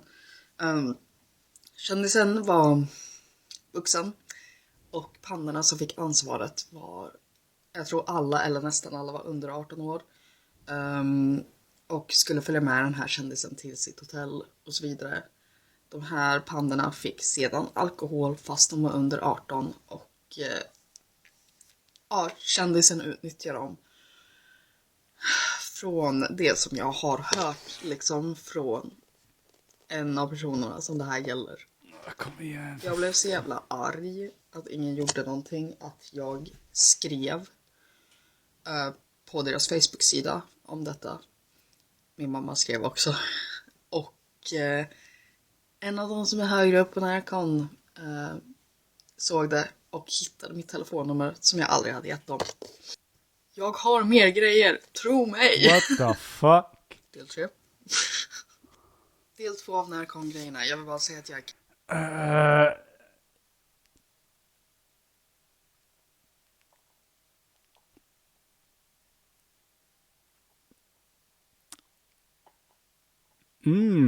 Vad ledsen jag blir att jag inte åkte på NärCon. Är det del 3 eller? Säg att det är del 3. För NärCon suger. Yeah. Jag vill också säga ett jättestort tack till er som också delar era erfarenheter. För det är så extremt viktigt att vi pratar om det här. Men jag tänker inte babbla mer om det. Jag skulle jättegärna vilja prata om mobbning / diskriminering. Eller vad man nu ska kalla det. Från de som är högre upp till alla pandor. En gång var en av mina vänner med och var panda med mig. Och hen använde för tillfället alla pronomen. Jag vet inte vad hen använder för pronomen nu. För vi har inte längre kontakt. Och hen var överviktig. Hen behövde åka hem för hen blev sjuk helt enkelt. Och då när vi kom tillbaka till jobbet nästa dag, jag och min andra polare Dora, så hörde vi Oan prata på ett väldigt sjukt sätt om det här. Jag kommer inte ihåg ordagrant vad som sades, men det var någonting i stil med Ja, bra att det är borta. Det var så tjock. Det kanske var därför som det blev sjuk. Liksom så, och verkligen så här betona det på det viset. En annan sak som man får uppleva som panda är ju då att man i princip inte har en dusch, utan ni som har varit på NärCon eller som har varit på Linköpings universitet vet att universitetet är extremt stort. Och mot Valla så finns det som ett gym, eller ja. Och det är där som alla pandor fick duscha, men det är även där som många besökare duschar. Jag vill också säga så här, det här är, om vi får måla ut en bild. Kanske borde visa på en karta. Skitsamma. Som det har universitetet. Det ligger i det så kallade, vid den så kallade Vallaronden i Linköping. Men om det sträcker sig väldigt långt, så det är ett väldigt stort område man har att göra med. Som om man säger att duscharna man har som panda ligger mot Valla, då kan det vara flera 100 meter, alltså flera, det kan vara upp till 2 kilometer, för du har hela Lambohovsleden som går igenom där.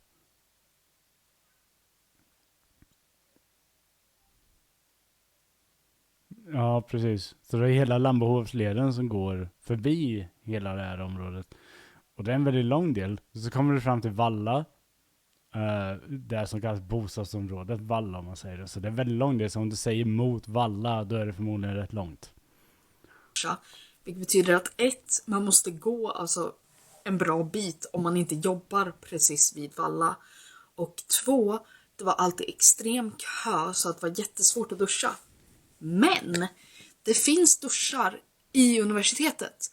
Det var bara att vi pandor inte fick använda dem, utan det var bara de som var högre upp som fick använda dem. Jag har också haft en OA som bara var så extremt jävla otrevlig mot oss alla konstant, och det gjorde så att flera pandor åkte hem för att de kände sig alltså så pass nedtryckta av den här OAn som liksom var extremt jävla otrevlig på alla sätt och vis. Det var ett år som jag jobbade där majoriteten av liksom restaurangerna som är gjorda av NärCon var. Och där finns det ju då en pantsopgrej liksom.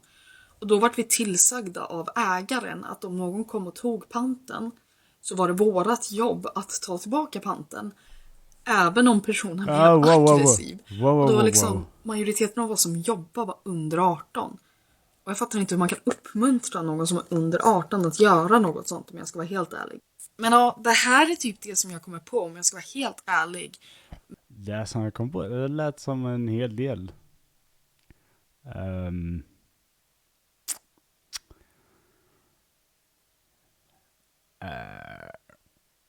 Jag vet inte vad jag ska säga. Jag är inte jätteförvånad över att de här grejerna händer.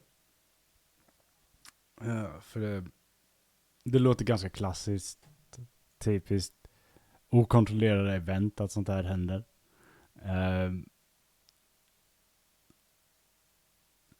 Men också liksom så här att folk, alltså jag hatar när folk utnyttjar, det är ju ett ganska stort event. Ja, alltså det jag hatar, det jag blir arg på, det är när folk som åker dit frivilligt och jobbar frivilligt, ställer upp frivilligt, råkar illa ut. För de är där för att de gillar eventet, de är där för att de vill hjälpa till, de är där för att, du vet, det är deras chans att vara på eventet, de kanske inte har råd eller någonting, så de jobbar lite för att få vara där. Och nej, precis. Problemet är ju stort att det händer ju aldrig någonting när sådana här grejer händer. För att, jag vet inte, snälla, det här är våra favoritkomment. Förstör inte det här genom att påtala att du blivit sexuellt trakasserad eller något så här. Folk blir så jävla pushade till att inte göra någonting. Och det är dåligt. Alltså äckligt.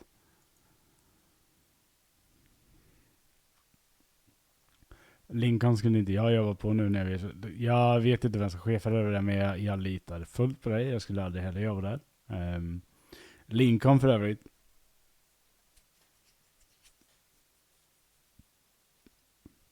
När jag var där var lite, det var inte så mycket att ha. Så att... ja, men... vi har ju gått igenom en hel del grejer idag. Ska se, jag tycker inte vi är klara än. Riktigt, faktiskt. Ska vi gå igenom mer?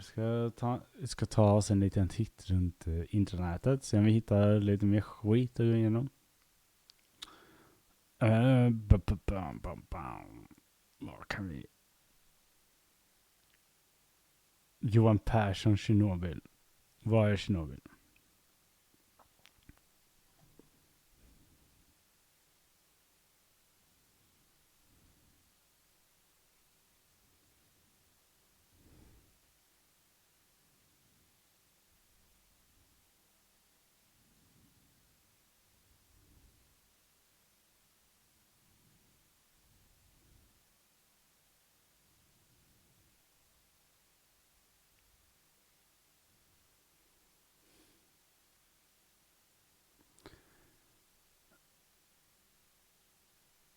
Det här var lite det jag skrev om igår. Att Fukushima är inte farligt längre.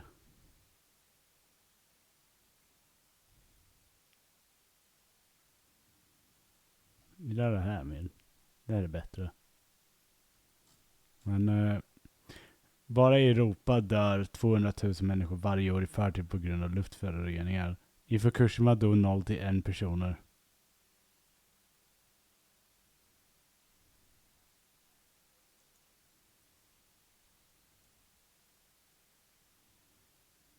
Noll till 1 personer.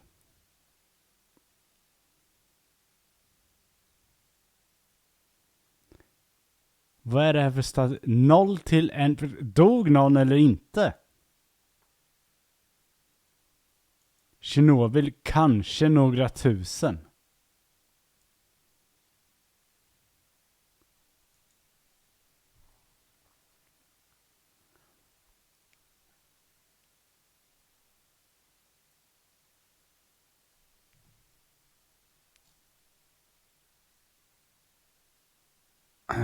Ska se.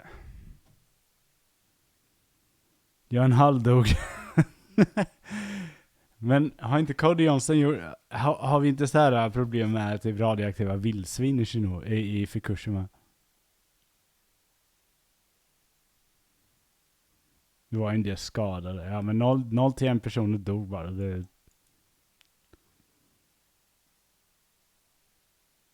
Tjernobyl kanske några tusen.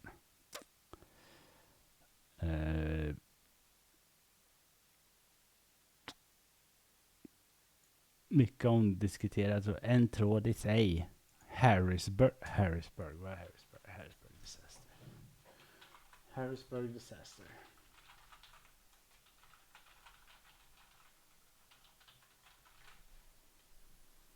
Three Mile Island accident heter den. Jävla sopa.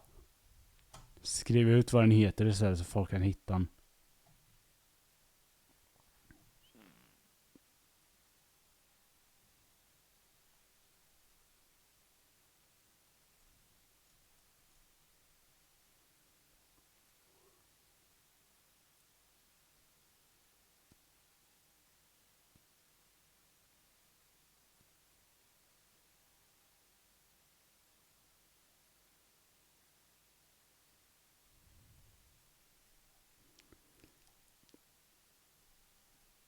Men, ja, okej.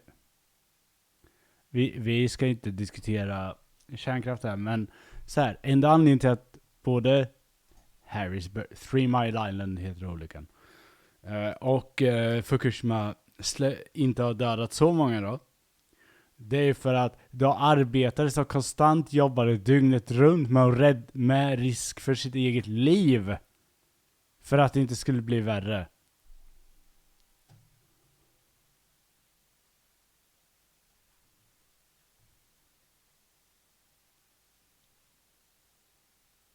Tage Danielsson har en bra monolog om det. Ja, jag kan kolla upp den.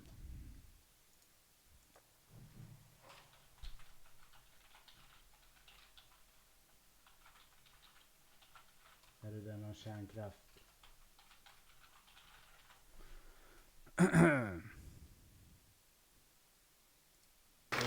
Ja, okej, vi kan kolla på den här. Jo, sannolikhet, va? Det måste ju betyda någonting som är likt sanning.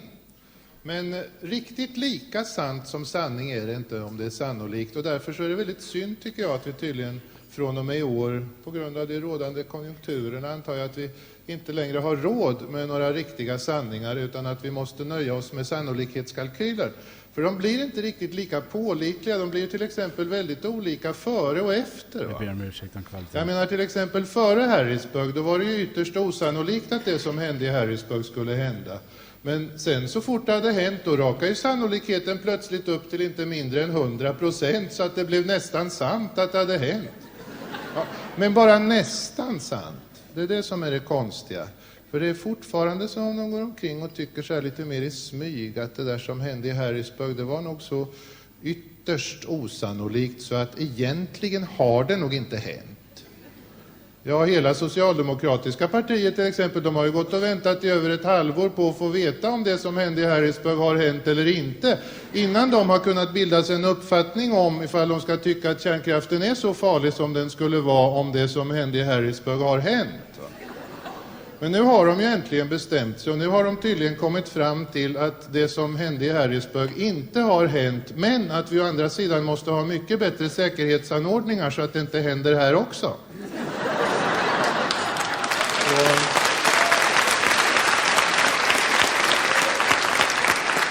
Alltså, jag förstår mycket väl den här långa tvekan, därför att enligt alla hittills tillgängliga sannolikhetsberäkningar så har det ju varit så att en sån där olycka inträffar kanske bara någon enstaka gång på flera tusen år. Va?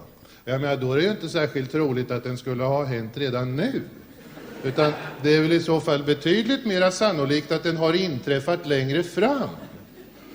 Ja, och då kommer ju saken i ett helt annat läge. För jag menar, det kan ju inte vi ta ställning till nu. Ja, då. det gör de. Eller hur det blir då. Ja.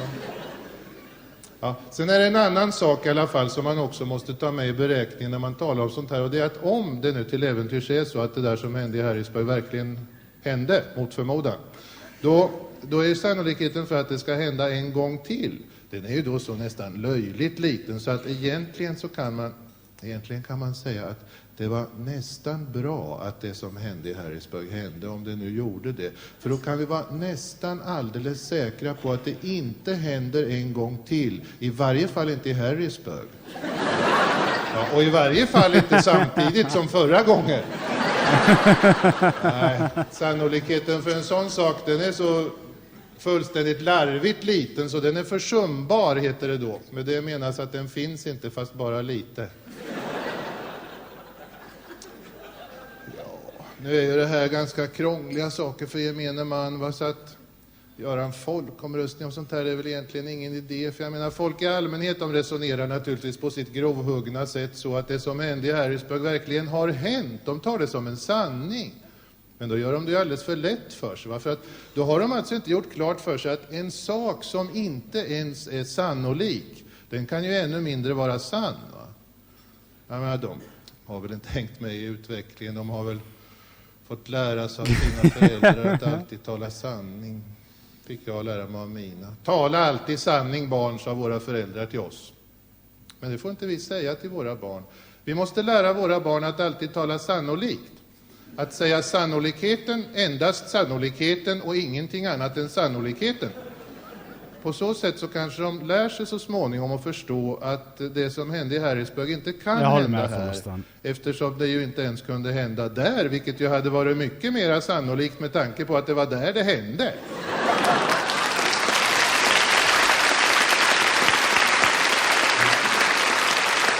Ja, okej.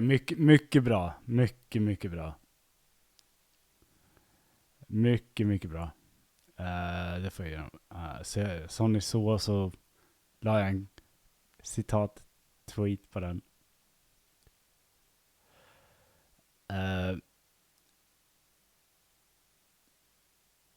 Jag tänker jag skulle bemöta... Jag menar, om ett kolkraftverk då avger mycket mer radioaktivitet än Tjernobyl. Men det är liksom så här, då måste man ju ta i beaktande att det har satt en enorm sarkofag runt Tjernobyl. Satt ytterligare en sarkofag runt Tjernobyl igen för att det inte ska bli värre än vad det är. För att olyckan är fortfarande pågående. Det är ingenting man har löst.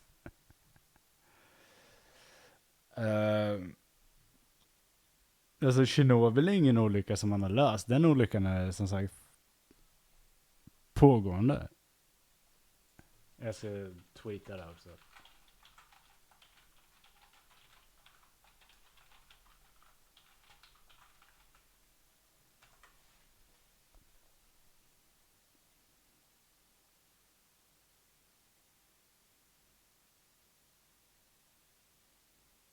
Men Follostan, det var inte det jag sa.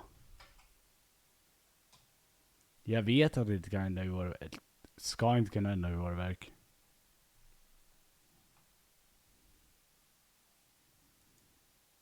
Ja, den gamla sarkofagen läcker redan. Man har byggt en ny och den med grejen är så att det är en pågående olycka. Tjernobyl är inte den är inte löst. Det handlar bara om att folk ser till att fortsätta lösa den.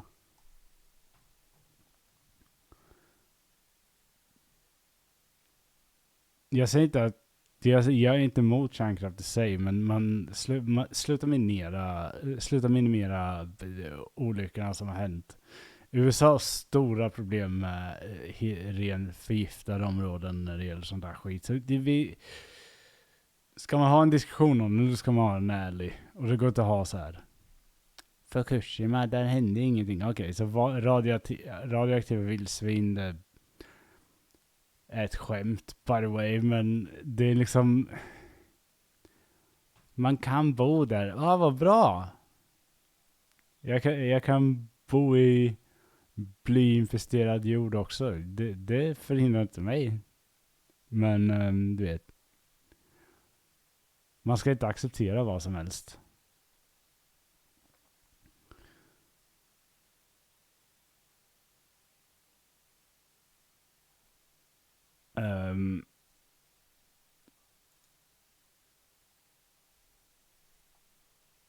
Ska vi se, vad händer mer i landet? Kalmar FF skiter jag i.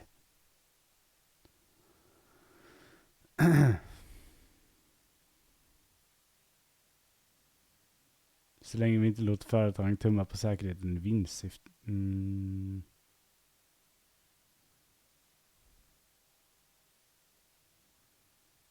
Radioaktiva vildsvin. Cody Johnson har försökt varna oss. Jag vet, han har gjort flera avsnitt om det. Jag är livrädd för radioaktiva vildsvin.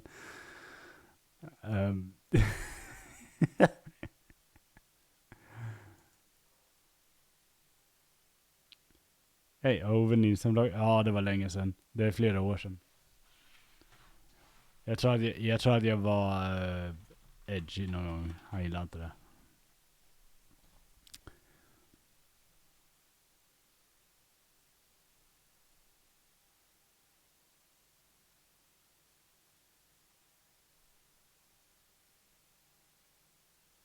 Okej, vad är det här? Det här måste vi kolla på. Oh, did you...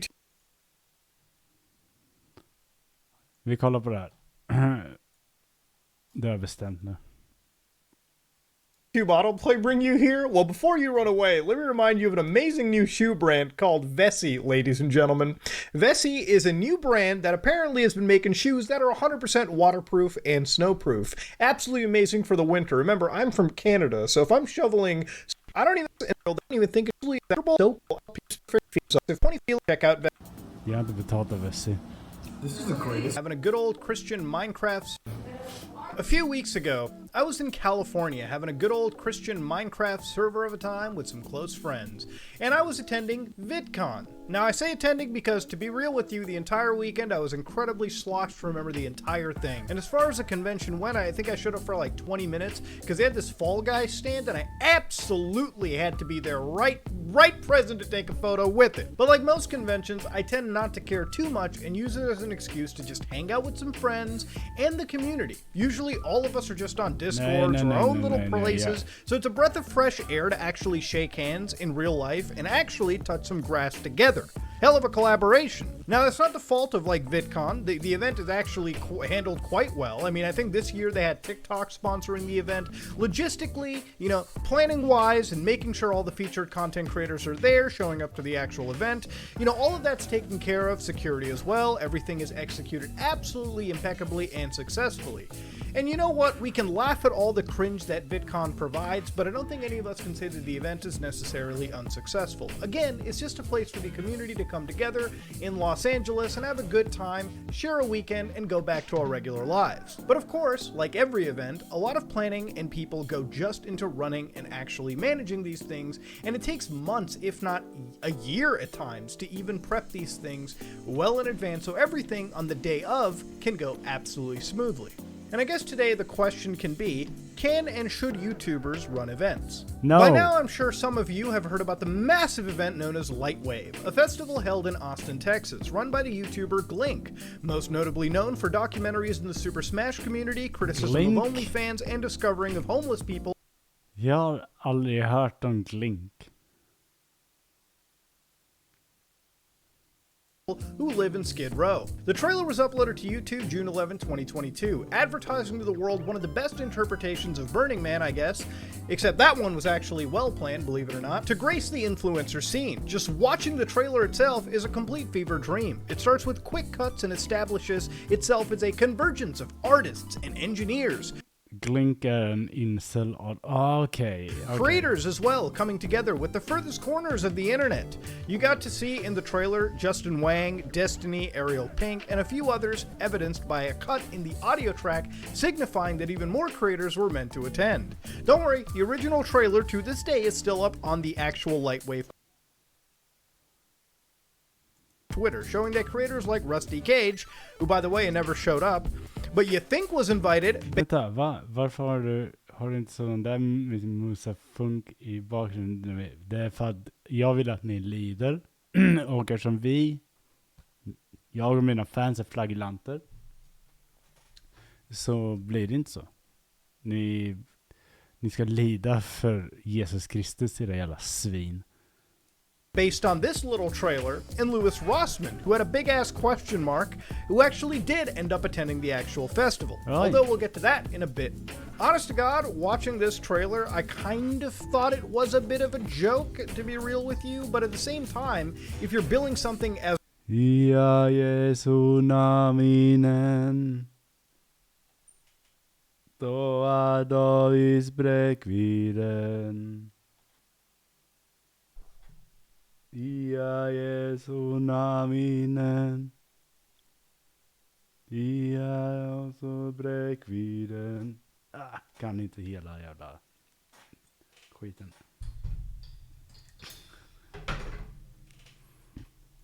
as a trailer, as sort of, you know, the actual trailer for your event, I'm going to believe that everything mentioned into it is probably meant to happen, okay? At the end of the day, this is a festival, a convention that I'm supposed to be excited for. Who am I to really just sit here and, you know, take it not at face value? I mean, the pretentiousness is not lost, however, on some of the commenters in the actual video. One of them is, for someone who is so critical of Los Angeles, you really are fulfilling every stereotype of an LA art doofus here. I miss when you gave out deodorant to Smash players. What the fuck? Ja, Jesu naminen, då var avis bräckvidden. Så nu har vi gjort det. I don't really know how to feel about this, Glink. I'm interested to see the @internet historian video on this in about 2 years. Bruh, this is something I expect to see on one of your Skid Row documentaries. I'm sure this won't end up like Fire Festival or anything like that. Jag älskar Fire Festival. I mean, these are just a few little, you know, comments that you started to read on the actual Lightwave trailer. And of course, they weren't really that flattering. But again, what did you actually expect, ladies and gentlemen? Now again, there were people that were genuinely excited for this. Don't get me wrong, I'm sure in amongst those sea of comments there were people, but of course it's not easy to ignore the obvious criticism from the fan base. This was the same kind of stuff that Glink would have definitely covered in one of the Skid Row documentaries that he actually made. Now I guess the first sign of disaster was when one of Greg's own guest mentions, Boogie2988, didn't even hear about the event at all. Coming to you live for the power of the internet, Boogie2988, he's gonna be there. So somebody just asked me if I was going to be at Lightwave ATX in Austin, Texas on June 28th. No, I, as far as I know, I was never invited. I checked my email. I don't see a single email from them. They didn't arrange for me to be flown there or to have a room. I have no clue who's organizing this. I am confused shitless as to why there's a Kolla här, grejen är att om Vörtuven arrangerar en festival, jag lovar att den kommer bli bättre än Fire Festival, men jag kan inte lova mycket mer än det. Jag lovar ingen mat. Ni får fan kräla efter det. trailer for the convention, and I mentioned in it, and I don't know why. What the actual fuck? Now immediately people wondered why Greg would say Boogie was coming in his own little, event trailer. And of course, one could say that the weird, extremely stretched out JPEG of Boogie pointing the revolver absolutely could have been taken as a complete joke. But then of course, later on, Greg did clarify that there was never actually an invite sent to Boogie. Boogie was never invited. That was a joke. Okay. I thought it was obvious, but I guess not.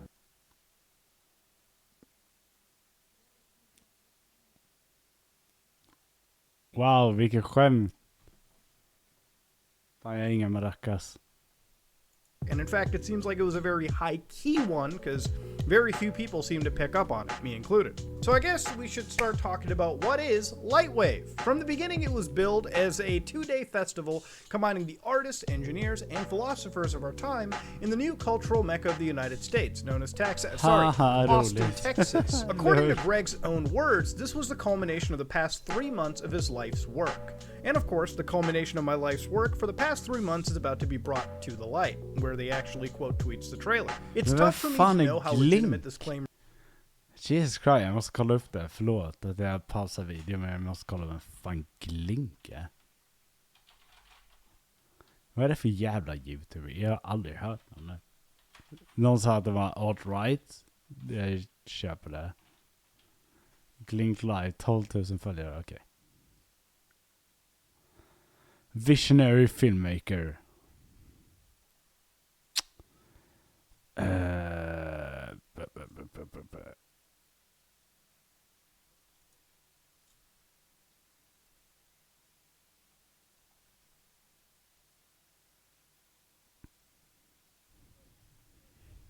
Really is. When in interviews after the event, he claims the actual planning for this event didn't even really materialize until 2 weeks out, when other, more professional individuals got involved. Whether it be to process business transactions or do something basic like getting, your panelists booked in time. Right up until literally 2 weeks before the event, I didn't have the venue fully booked. I didn't have the security booked. I didn't have insurance. I didn't have business insurance.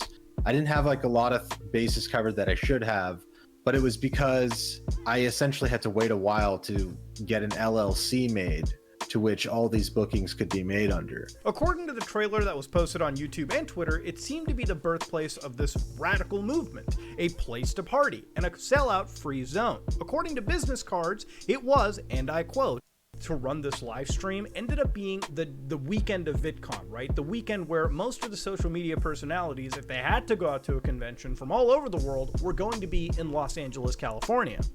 A yearly convention, VidCon, by the way, where plenty of social media personalities basically attended as a form of networking. And again, like I said earlier, basically just getting wasted with your friends.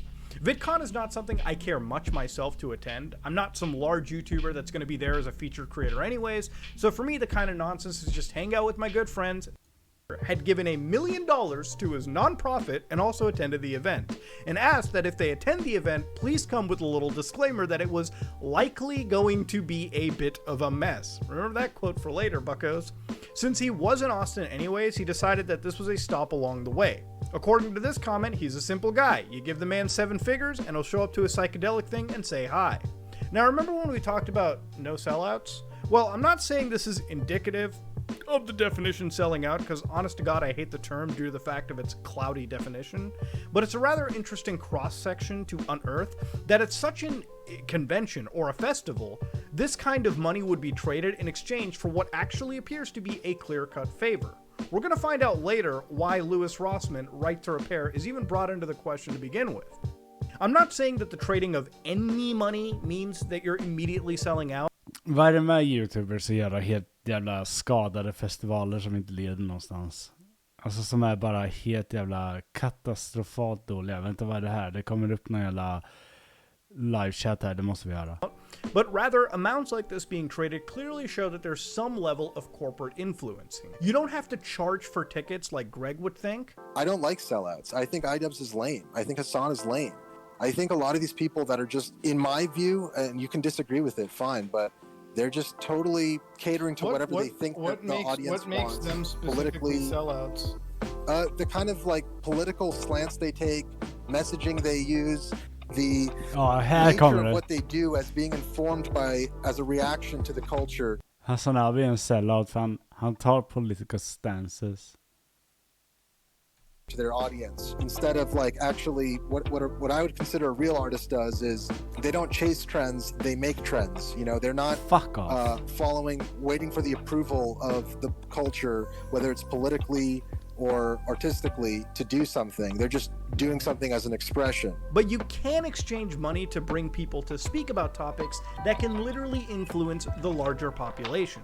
There's a reason people in the social media sphere are called influencers. You can pay them to attend to literally influence your political leanings, your legal reforms, and various cultural points that you want to basically insert into a broader society as a whole. Now moving on, there was the next panel, which was the discussion of will YouTube be dethroned? An idea that's been discussed in... Vänta, just det. TwitchCon är en liknande annan convention som hade en liknande där någon försökte spika din Glink var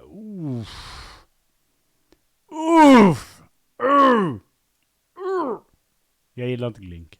Millions of times by millions of people around the world, and some who already build alternative platforms. Can someone truly leave YouTube? Yeah, they can. Obviously, anybody can upload to any other website. There's clearly other sites available. You just have to be content with the fact that you are losing billions of impressions. If you're comfortable with that, upload to Dailymotion. All of your content can go anywhere else. YouTube can kick you off at any moment. Obviously, that's the deal you make when you actually create an account here. Unless you know how to learn and diversify your platforms and brand, you have no one to blame but yourself. Again, did you really need a whole panel to tell you that? Didn't think so. The next panel was the artists of the digital renaissance, with some pretty big artists as well, such as Ariel Pink, a controversial artist like Negative XP, and hey, at some point, let's be honest, we gotta kick those boring-ass engineers off and actually bring in the cool little artists, right? Let's be real, it's not so much a meeting mind, it seems, versus a little engineering and a little artistry and a whole lot of no planning. I don't. Talking about it is like, it's cheapening it. Cool. Of course, Right. I'd rather be doing it. All right, cool. But I'm getting paid for this, at least. Good for you. Yeah. What the Either way, fuck? I came to see you. I think you're cool. Whatever. Yeah. Whatever. Finally, the last panel was, are there any political solutions? Arguably, this was the most fucking boring panel of them all. People thought Destiny was going to show up until he basically ditched last minute. Destiny was confirmed to show. He told me the day of that he couldn't make it, when he said up until that point that he could. And according to Prox, it may have seemed like Destiny could have flipped on a stream and realized maybe it wasn't worth showing up, even though that apparently he was in fact in Austin for the day one of Lightwave stream. Destiny was in Austin when this was going on, and he cut the cord. I think he might have seen the first part of the panels, and he was like, nah, fuck that, bro. The topic started to veer towards monarchism and a bunch of political bullshit that clearly even the panelists couldn't even digest.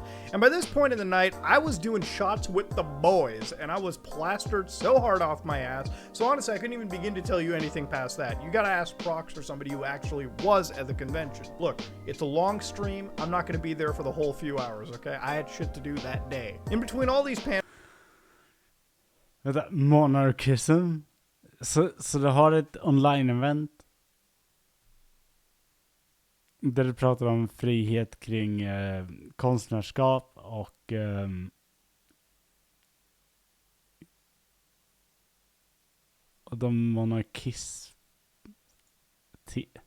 va? Panels, there were various intermissions, numerous performances filmed at completely brain-dead angles, and many, and I mean many shots of empty chairs.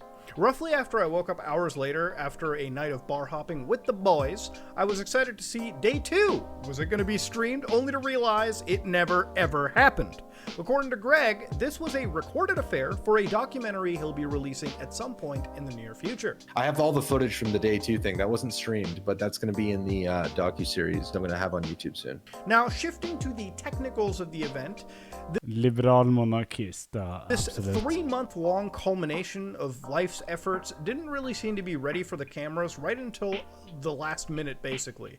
Ice Poseidon stepped in to make sure that the cameras could connect to the Wi-Fi networks and relay the stream locally so that they could send it online, until they found out that in the last minute, the only camera that they could use was Greg's, because, believe it or not, there were some cabling issues. Surprisingly. I know, right?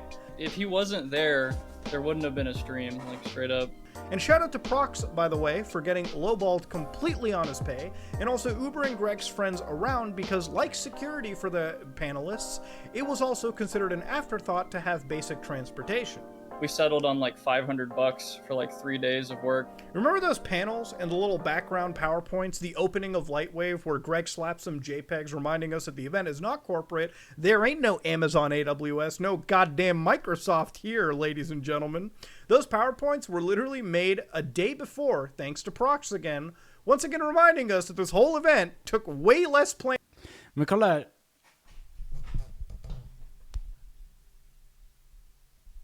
Okej, vi kanske ska prata lite om men Ice Poseidon är där. Han löser kablage.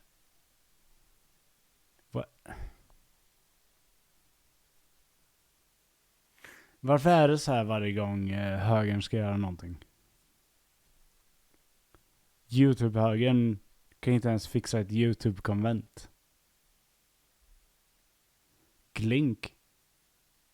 Vem fan det är nu? Jag tänker aldrig kolla på den jävla kuken.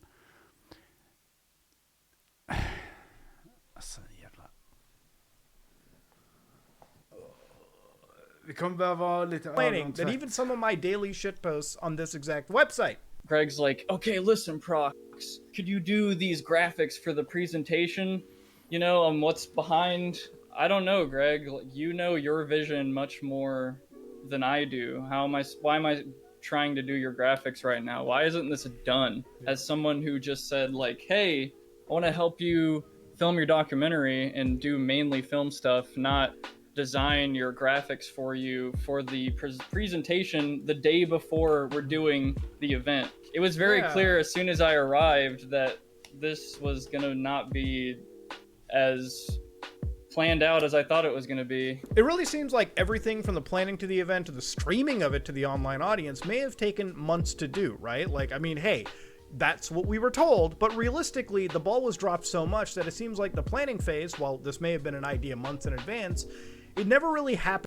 Fame or whatever the fuck. Like, he just wanted to have cool people talking about cool stuff, and I don't think he... Well, eventually, it became Lightwave as we know it. And now, of course, you can identify when the plans fell through is when the guests realized that this wasn't just going to be a film festival, but it was actually going to turn out to be what it actually was, Lightwave Festival. Those that showed up mostly to get paid, like Louis Rossman, who again got $1 million for his nonprofit. The posters that were slapped around town to attract any form of local attention are also worth taking a look at, where they actually mention other YouTubers that were going to come. Again, Rusty Cage, Michael Malice, and of course, CoffeeZilla, who later told me this seemed weird and he had no idea was going on. Of course, this was actually at that point announced that it was in association with Futo. So again, this poster was before the actual event was going to, like, before Futo actually, you know, dug their money out. Okej, jag ska bara gå med muggen. Vi kommer tillbaka snart. Så har vi måste ha lite ögontvätt. Något bra. Ja, $1 million för att komma till en festival.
Ja, jag ser något så. I alla fall.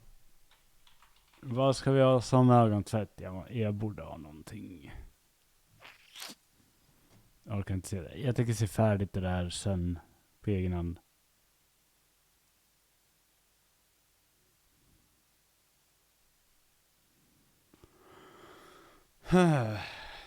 Vad ska vi ha? Woman's crazy night with 5 aliens leads to love. There's only one thing in it. Vi tar det här. Ni får ta det här med mig. Jag har inte sett den här videon, så vi tar det här tillsammans. This universe that can bring us all together, and that is love. And that's all this lady wants, because she is desperate for her alien boyfriend to propose. It's a love story out of this world. Nice! Just over a year ago, Emanuela Rose claims that she was abducted Oh my by God. a UFO and once... Wait, have we done this lady before? Reacting to reaction. Oh yeah. Det är samma. Wait, Det är samma. I've seen that one on the hood before. I swear to God, what is happening? She's going to speak some light language in here. Yeah, and then all of a sudden they're going to start choking my alien boyfriend. God. They didn't have to tell me she was crazy. I could just tell. Oh my fucking God. She's a Skywalker. No wonder she's She's also an airbender, you know. Once on board, she met 5 aliens. Well, after getting to know one of them, she's fallen in. Wait a second. Let me go back. What was that? Did they say that She met 5 aliens. And then she's fallen in love, and he's now become her boyfriend. Is that her boyfriend right there? Is that her boyfriend? Yes! No way, she's sitting here with a freaking blow-up alien talking about this on TV. Oh my God. I love this so much. I hope the real aliens brought that with them. Like, hey, yo, you like my little cousin? And then she's like in the spaceship. There's like 5 aliens that are looking at her, and then she found love. Like, what kind of abduction was this? Du vet vilken typ av abduction it was?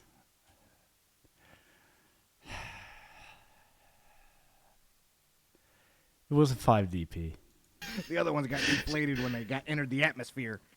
I'm pretty sure I've seen some adult videos with like similar stories starting out, you know. Ken, what har du sett för videos? But one fell in love.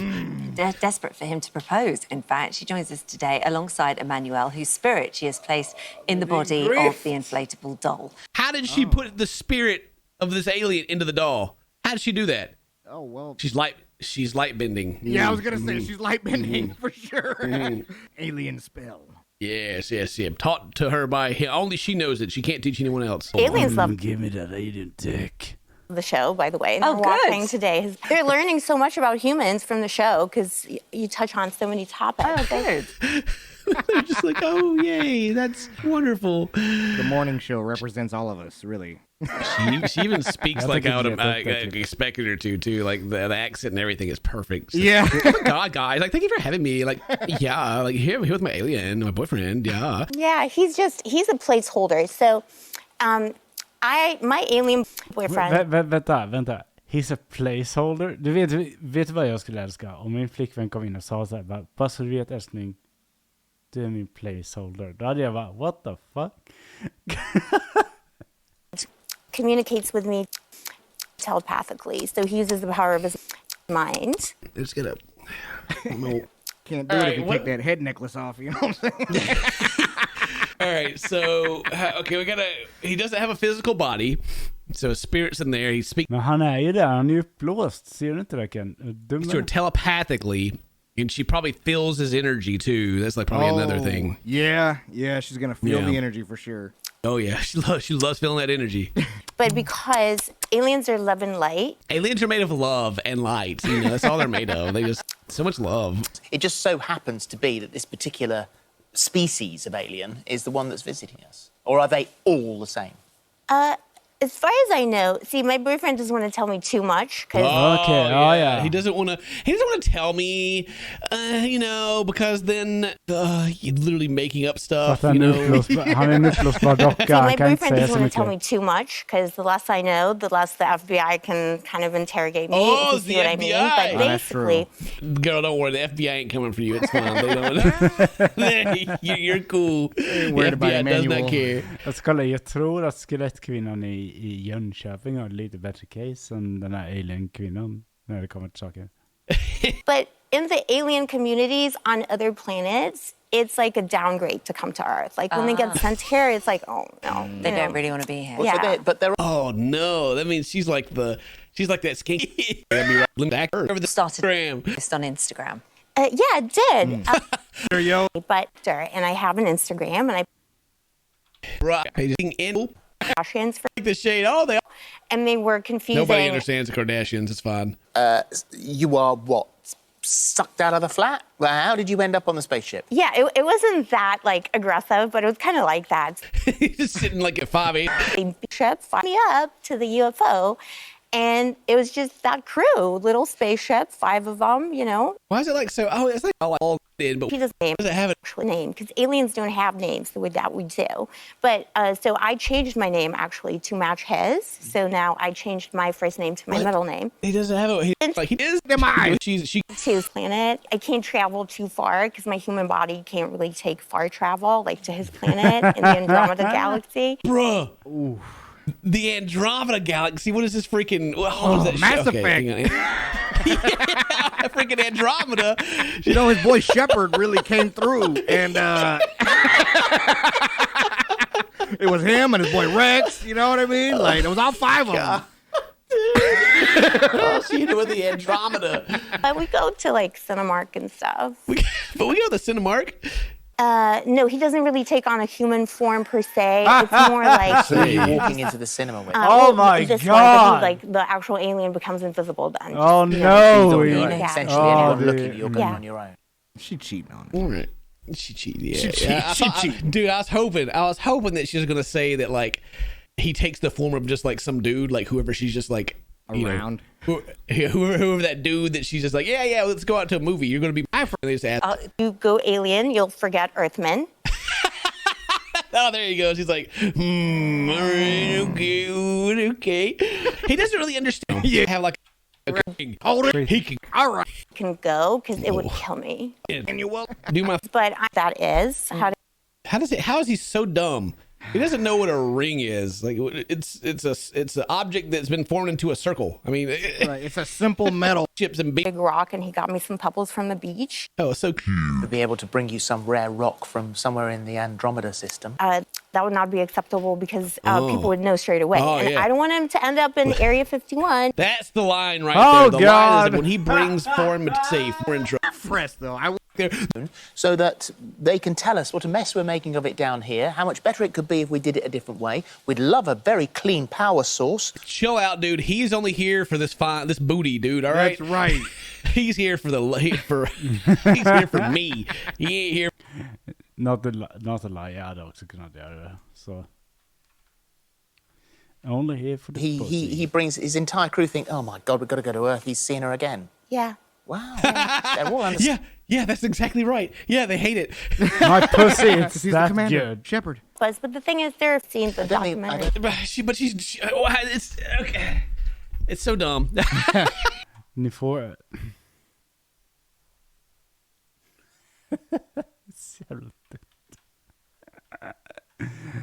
Our savior. I hope so. She hopes he's our savior. Oh, wow. My goodness. Look, she's just trying to promote that. Oh my god. Jag hade också önskat det. Mina vänner, tack för att ni kom till den här streamen. Det var kul. Som vanligt. Ja, vi har haft en riktigt bra stream. Vi tog upp väldigt mycket idag. Faktiskt. På ganska kort tid. Uppskattar alla subscriptions, alla followers som jag fått. Ni får gärna följa mig på Twitter. Där heter jag också tar det. Och gärna gå till min Patreon och ge mig pengar där. Så jag kan köpa mer fossilreplikor. Jag får dem många. Jag kommer visa er dem. Oroa er inte. Tack för att ni kom hit ikväll. Det har varit jävligt kul. Jävligt fullpackad stream på många sätt. Antar att skogsanarkisten kommer ha en jävla field day att sitta och klippa där. För det finns mycket att ta av. Och till nästa gång så antar jag att vi hörs. Antar att det blir borde bli typ måndag eller tisdag kanske. Får se. Det beror lite på. Vi har spenderat väldigt mycket tid i Norrköping just nu med min flickvän. Så att jag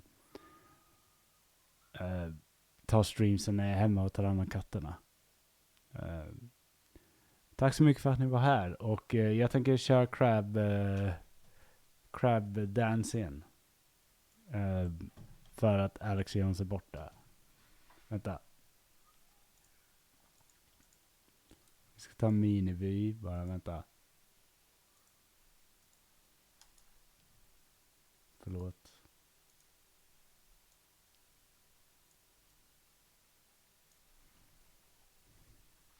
Så jag så här.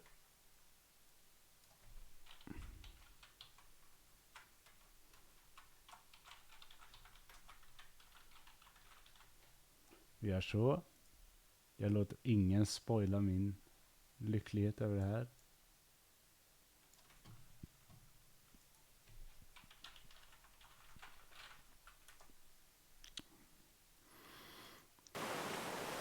Vi hörs nästa gång. Simma väl. Och gott. Hej då.